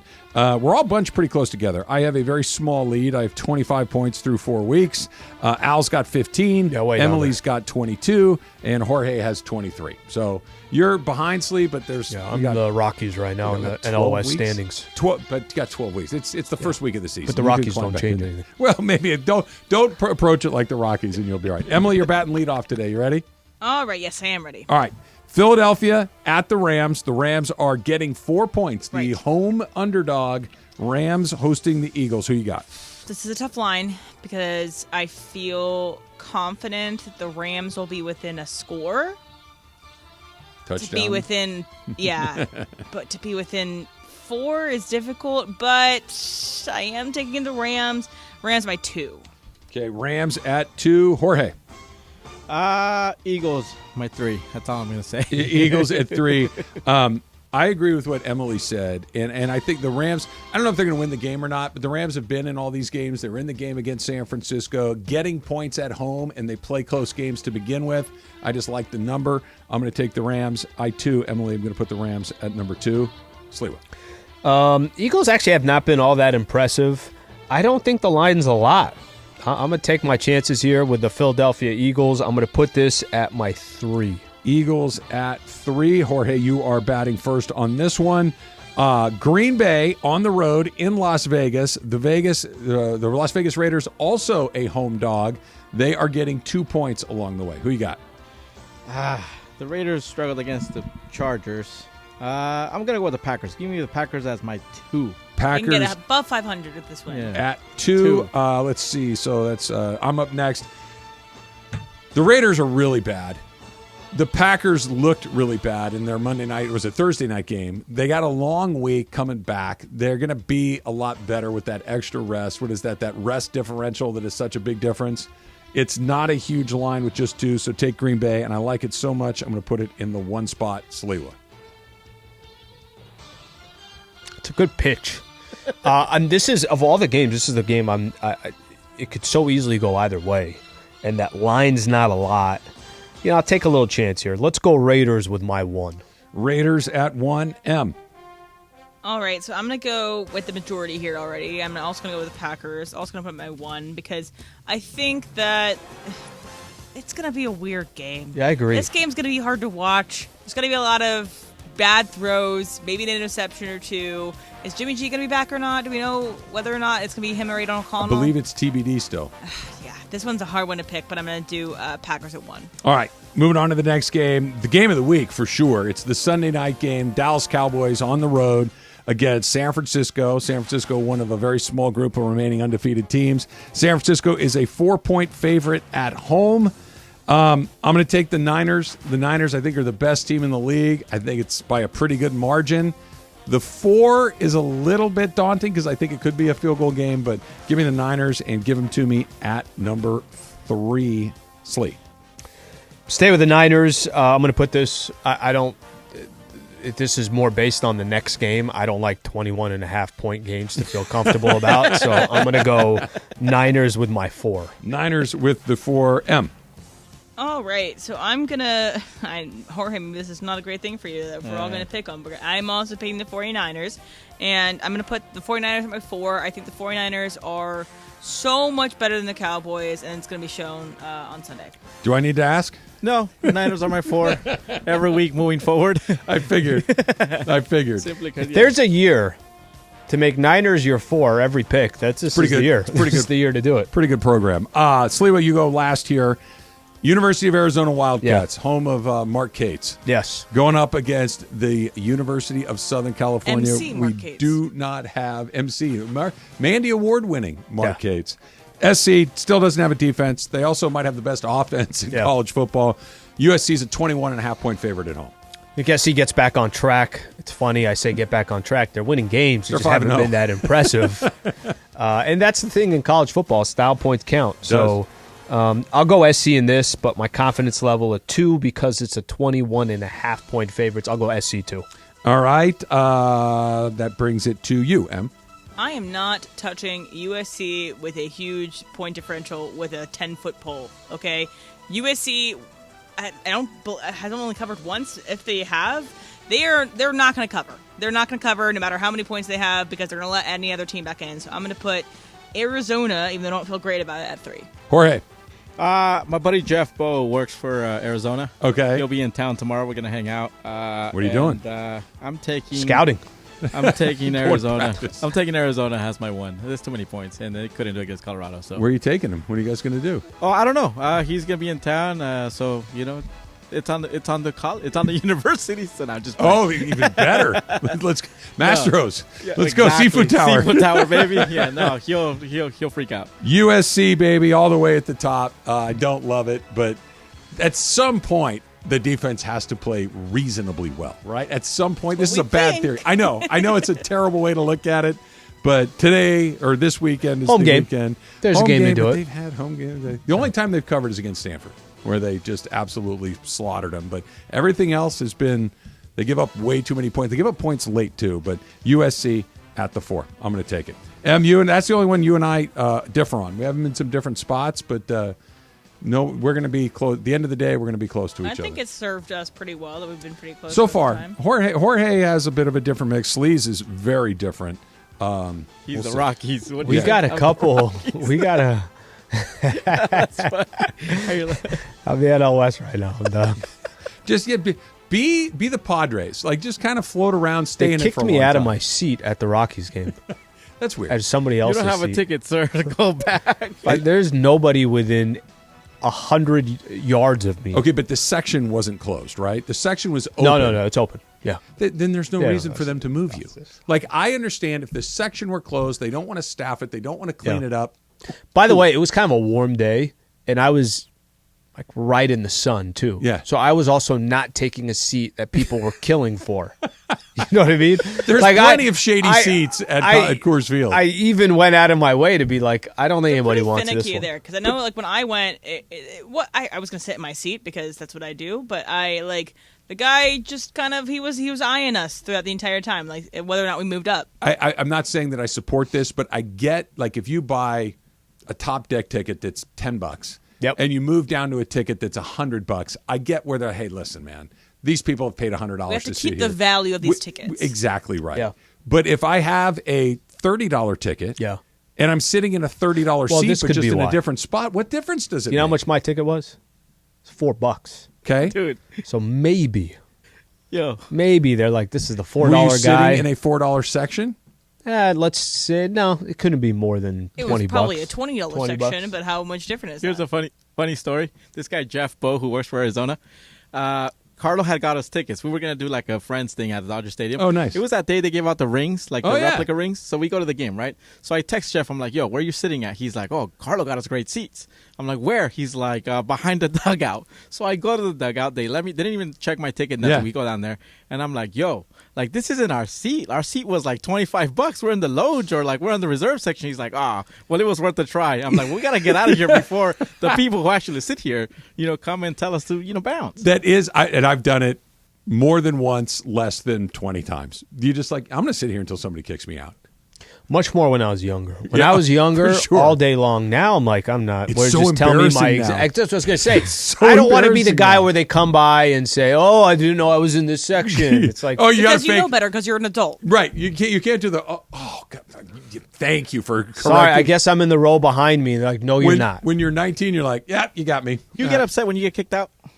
No, you're like, oh, okay, I'm out. I mean, it's embarrassing, but I'm not upset. It's just I've seen Travis swing. I've seen people get upset. It's like, no, dude, you got the wrong ticket. I'm like, no, this is exactly where I'm sitting, and they get upset. Now I'm worried about where I'm sitting on Saturday, what's going to happen on Saturday. There's a whole bunch of stuff going on Saturday that I'm uneasy about. Now Greg's here. I'm thinking about the Kershaw and the Miller thing. Nervous? Greg, please leave the room. You nervous with food on Saturday? Come on, Crenshaw. No, I'll be okay with I that. think right, I'll be okay with that. I do have to figure out how many beers I'm going to have. That's a whole other thing. The Dump's coming up next. It's Travis Sliwa, 710 ESPN. 1-800-9-million. 1-800-900-0000. That's the number for Sweet James. That's the number that you call after you've been hurt in an accident. Let me tell you something else you need to do after you've been involved in an accident. Go to the doctor. Go get the medical care that you need. Do not put that off. Do not think that you got to get to work. Do not think that you got to take care of the kids. Whatever it is preventing you from getting to the doctor, if you're in pain, go see the doctor. Because the insurance company, if you don't, even if you just wait a day or two, they're going to use that against you. It could affect your settlement. This is what Sweet James is so important why you make that call, 1-800-9-MILLION, so he can give you expert advice, so he can know what the settlement is supposed to be, not what the insurance company is offering. You're talking about multiple attorneys looking at every single one of these cases, and they don't just want to win, they want to win big. They want to win big when it matters the most. They want to make sure that you get justice. That's why you call Sweet James. That's why I've called Sweet James. That's why my family members have called Sweet James. That's why they've been awarded Best Attorneys in America, Sweet James has. 1-800-9-MILLION. That's 1-800-900-0000. Don't wait. Go see the doctor and call Sweet James at sweetjames.com. Hey guys, it's producer Lindsay Baseball, and guess what? Thursday Night Football has a brand new home, and it's the 909 Sports Bar at Yamava Resort and Casino. Join me and the 710 Fun Games Department every Thursday night for a party. I will be giving away $1,000 cash every Thursday night. So this Thursday from 4 to 7 at the 909 Sports Bar, win cash and watch football with me, producer Lindsay Baseball. Or maybe they should call me Lindsay Football. See you there.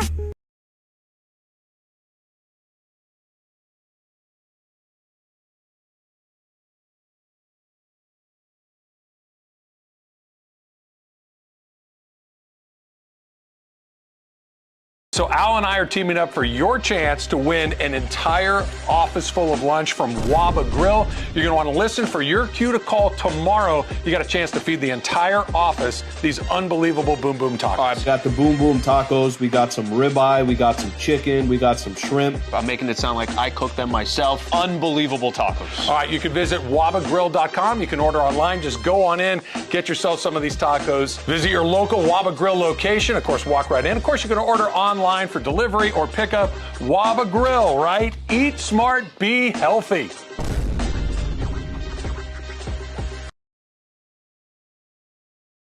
Miss Kelsey.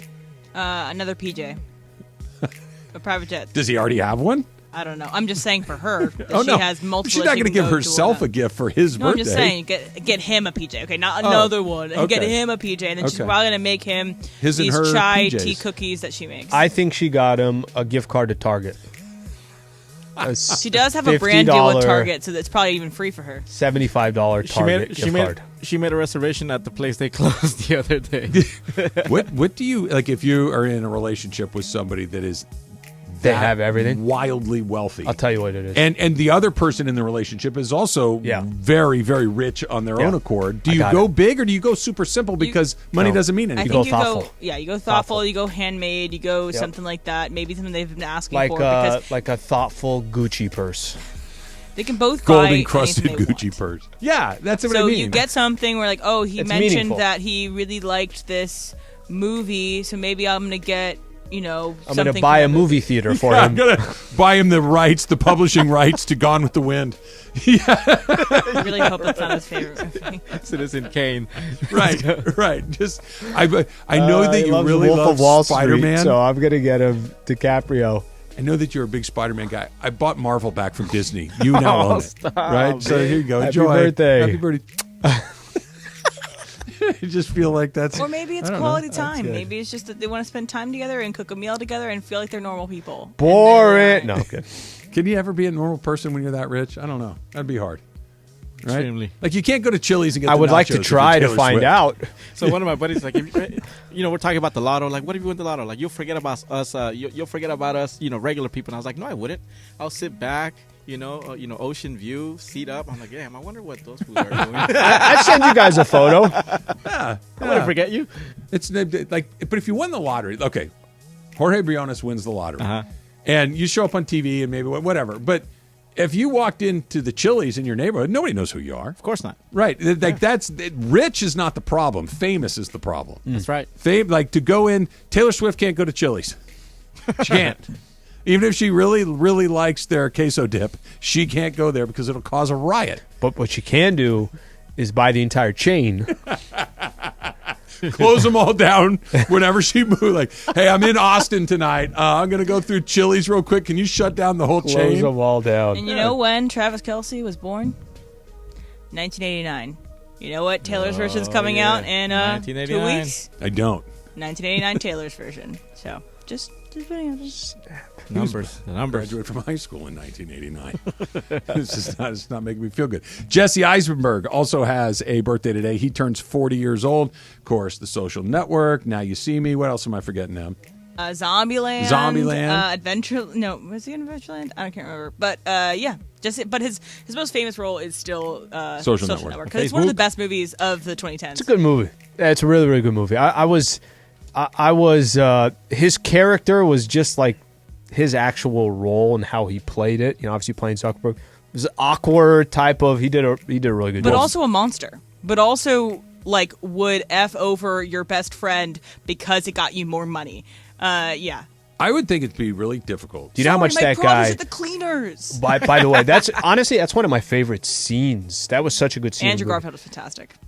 That dude that you're talking about, I recently looked up because what is his percentage of Facebook? It might be like 2%, something like that. Whatever it was that they settled on when the lawsuit happened. Are we talking about the Winklevosses? No, we're talking about the Andrew Garfield character who was the finance guy, who was Zuckerberg's best friend at the time, who was in the frat, and Dustin. He was the frat. It's like Dustin Mokovich. I just wanted to say Winklevoss. I really didn't think it was that. The Winklevi. Whatever percentage he ended up getting, whatever it was. Guy's like $2 billion today. Has nothing to do with the company. And he could go to Chili's. Anytime. Nobody will recognize him. One thing, too, about that movie, so you know how the Winklevi were played by Armie Hammer. Uh-huh. And so it's funny because Armie Hammer's not a twin. I didn't know that for a long time. It's just him, and they superimpose his face onto another body. Oh, really? In every scene. Yeah. And so that body double had to do probably a ton of acting. Yeah. And you never know. Isn't Armie Hammer canceled? Yeah. Yeah. Yeah. Yeah. I just wanted to make sure that I had the they're all kind of the same. Like I'd lose track of who's who. I just Armie Hammer sure. is out of work right now. The Facebook. Drop the Facebook. Yeah. That's worth $1 billion, right? Yeah, Nobody exactly. calls it that. Happy birthday to. No one calls it Facebook anymore. It's called Meta. But is that like X? Do people call it Meta? My dad still calls it Facebook. Yeah. Facebook. Even el Facebook. Does anybody you know other than your dad, Jorge, Yeah. use Facebook? Like as I use it for Marketplace. You do? Do you use it out? Yeah. I haven't touched it in years, but I know my sisters do. I know my mom does. I still know family. I definitely have family that use it. It's an older person platform, yes? Facebook. Yeah. Facebook. I like But that. I use it as kind of place. It's essentially Craigslist. Kate Winslet, 48 years old today. Titanic. What are some of her other? I mean, you're the one that's. Well, she was recently in a really good HBO series called Mayor of Easttown. Oh, she's in that? So yeah, she's the main person. She's mayor. Oh, of Easttown. Okay. Yeah. She was also in one of your favorite movies, wasn't she? Avatar. She was briefly in Avatar 2, this last one, but you can barely recognize her, obviously, because she's in the suit. But she has like 2 lines in the movie. Love that movie. She's barely in it.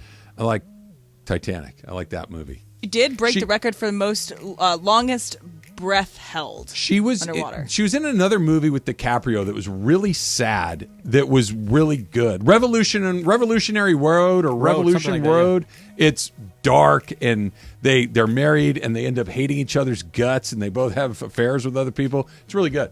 If you're into a movie to make you want to hate your life. Dark. She also won the Oscar for quote unquote The Reader. Don't know that one.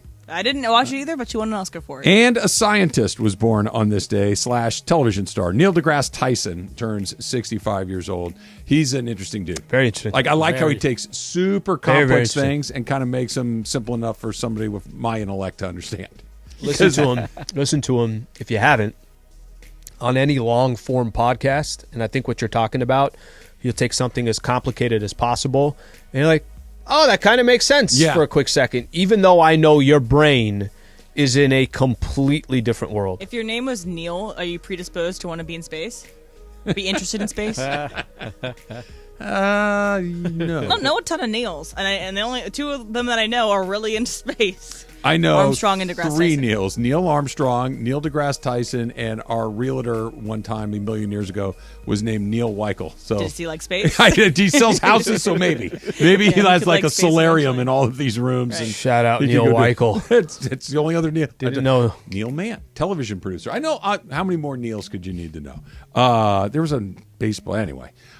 Today, Twilight came out in 2005. Twilight, the book came out, and I never had the pleasure of reading the only thing I know about Twilight books is that they were popular with teenage girls, and that there was a plot point in an episode of Park and Rec about it. That's all I know. Yeah. So the plot point in Parks and Rec is they are going to do a time capsule, That's and right. so Will Arnett plays the dad. He says, "I really want to put Twilight in the time capsule." And Will Forte. Yes. Oh, sorry, Will Forte, not Arnett. Yeah. Sorry. And so then Amy Poehler's like, "Oh, we're not going to do that." And then he sits in her office, chains himself to the desk until she puts the book into the time capsule. And it's all because of his daughter that he wanted to put the Twilight book into the. But honestly, if you woke up in 50 years and had someone read Twilight, You liked it as a kid? I did, but it's a terrible book. Yeah. It's absolutely terribly written, and it's one of the worst written books ever to be as popular as it is. Probably sold but- literally tens of millions of copies, But right? like, if you're gonna compare that to, I don't know, say Harry Potter is a much better written book that parents and kids can like. Twilight is just a book for kids. Why can't we write a book that sucks but that millions of people will buy? Start working on it. What would it be about? We're going to get the sucks part we got right that out the gate. We've got the it sucks locked down. Yeah. What's our basic plot? Okay, well, you need a love triangle. That really gets the kids going. You need a love triangle. You need a broody teen, a teen that gives a lot of attention. and then a girl. Misunderstood. Yeah, and then also the whole thing. She's going to probably write the book. She has a much better We need an chance. IPA guy in this book. IPA guy, a vampire, and a misunderstood kid. Yeah, and a zombie, and then Stephanie, zombie. And somebody from Jersey. It takes place in Jersey. Stephanie Meyer wrote the book based off of a dream that she had. She dreamt of this one meadow scene that ended up being in the book, and then she built it off that. And you know what was then also, and also Muse, the band. And then 50 Shades of Grey was based off of fan fiction about Twilight. So now we have two things. Yeah, it is. What sold more, 50 Shades of Grey or Twilight? I think 50 Shades. Okay. Yeah. Did you read that? For reasons. I did not read that. I didn't either. John I don't know if Ireland, it's for did you you. read 50 Shades of Grey? No, Trav, I watched every one of the 50 Shade movies multiple times. I don't need the book. Well, this is why I went directly to you. I Yeah. felt like this would resonate with you. Yeah, the 50 Shades movies play quite often at my house. Oh, really? Yeah, whenever they're on, I just kind of leave them there. Did you hope that it sparks a thought? Or It's what a are we looking rewatchable for? I'm hopeful. It doesn't always work. No, but, nothing. They should works do a 100% rewatchables of the episode on that. Yeah, I Just for all don't of think. us. I know we all watch listen to the rewatchables. I yeah, don't know if that. they did the Big Chill last week. It was great. Yeah, I don't think that falls into that category. No. Yeah, I think it's a little different. For a different reason. You know what we should do, Jorge? A little super crosstalk. ESPN AM 710 Los Angeles. KRDC AM 1110 Pasadena, Los Angeles. K256CX 99.1 FM Pasadena, Los Angeles.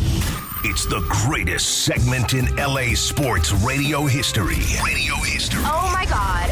When the shows come together for magic on the radio. It will only grow stronger. Super Crosstalk. Are we ready for Mason and Ireland to join Travis and Slee? Super Crosstalk begins. Super Crosstalk presented by In-N-Out Burger. In-N-Out.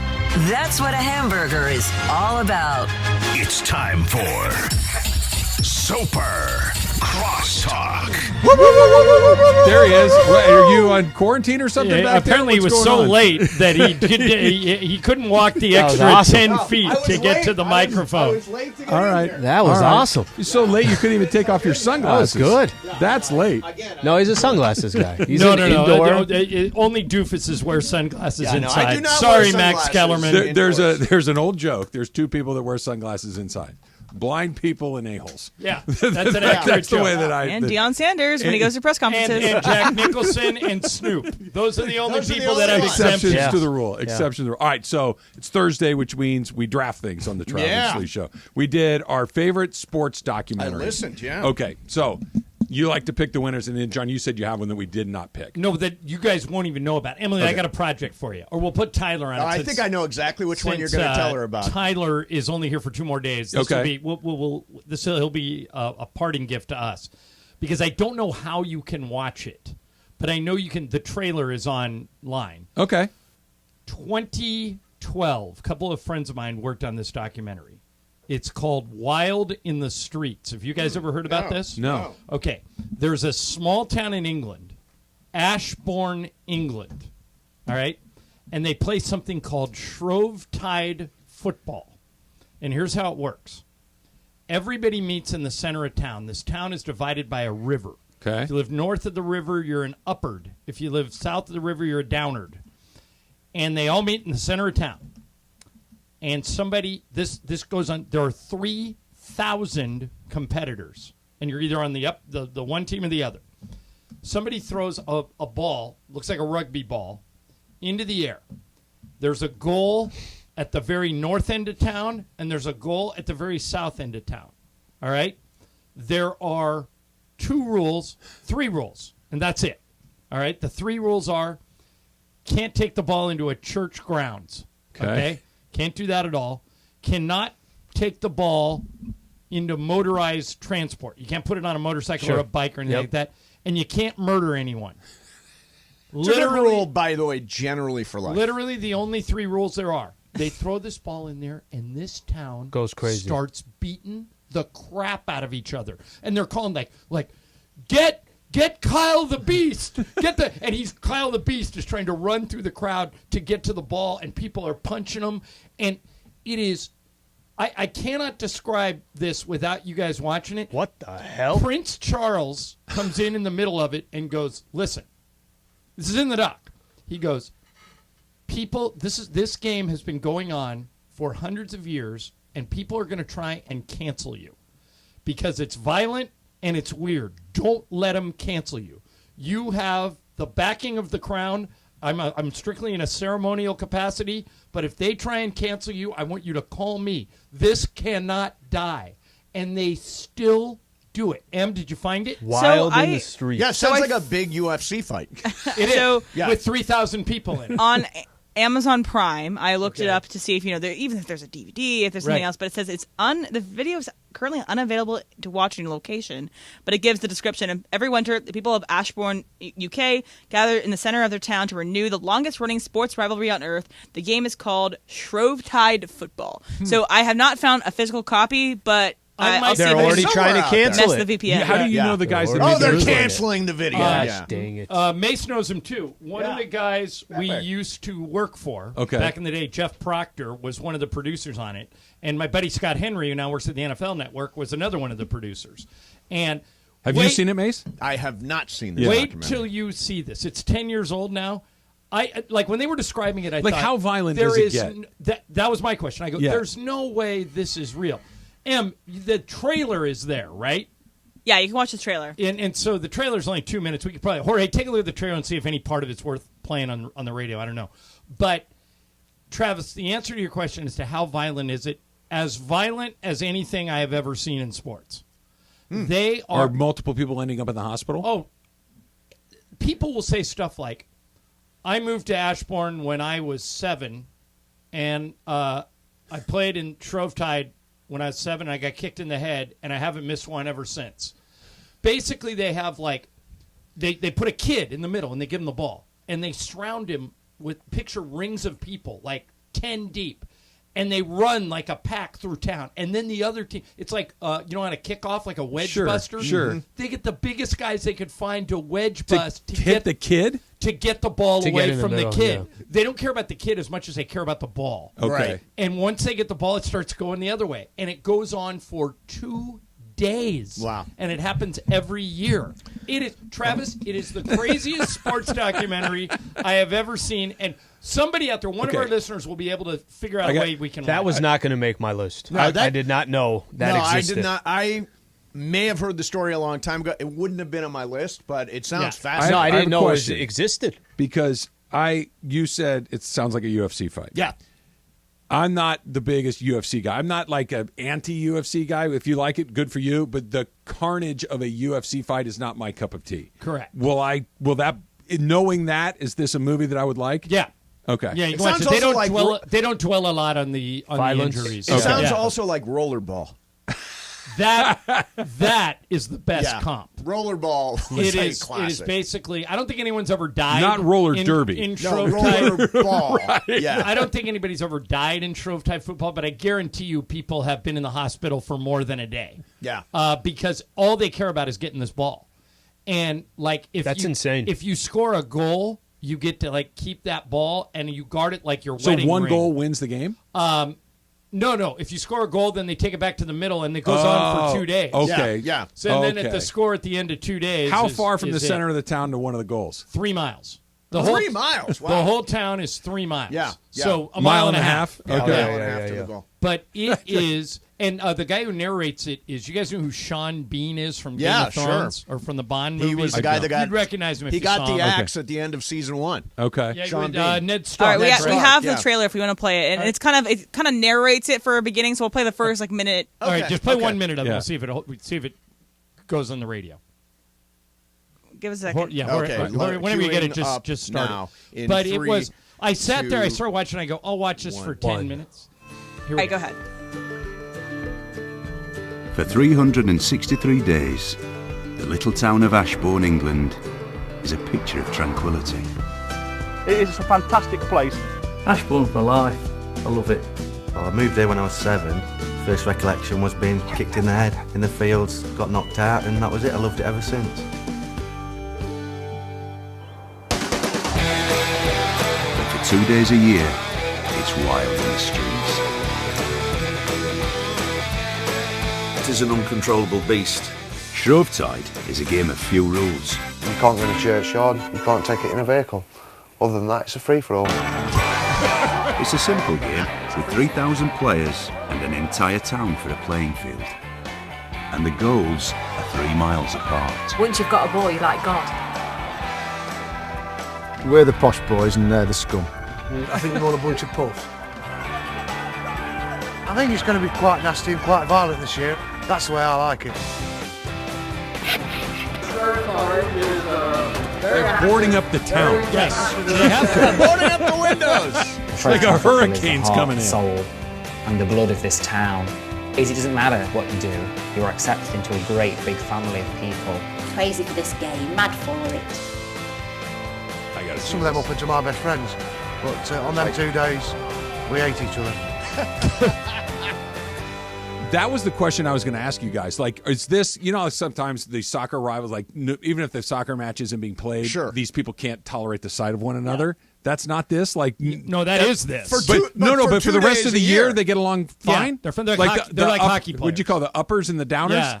Right? That's not a rivalry until those 2 days. Football No, starts. it'd be like what city do you live in? Laguna Niguel. Okay, so it'd the be Battle of Laguna Niguel. Trav, it would be like you would drive to Dana Point to be perfectly friendly, but if they had a competition where all the people in Laguna Niguel are on one team and all the people on Dana Point for the other team, I mean, could you believe the crowds No, there? that's amazing. It looks like a riot. Yeah. Right. It is a riot. Literally. So what was You should invent this for Manhattan Beach. Well, everybody gets on 2 sides, and you Which fight, side of the Strand are you fight on? to David Slay's restaurant. Here's the event of the season in Manhattan Beach. Okay. It's the mom prom. The Have you mom heard about prom, this? no. Okay, every year to raise money for Tell the me more. schools. Okay. Yep. All the schools in Manhattan Beach, they have a wine auction. Okay. Okay. And all the women get super dressed up and look great, and all the men wear jeans and like a Sunday Swagger shirt and just show up. And it's like for 4 hours you just bid on stuff.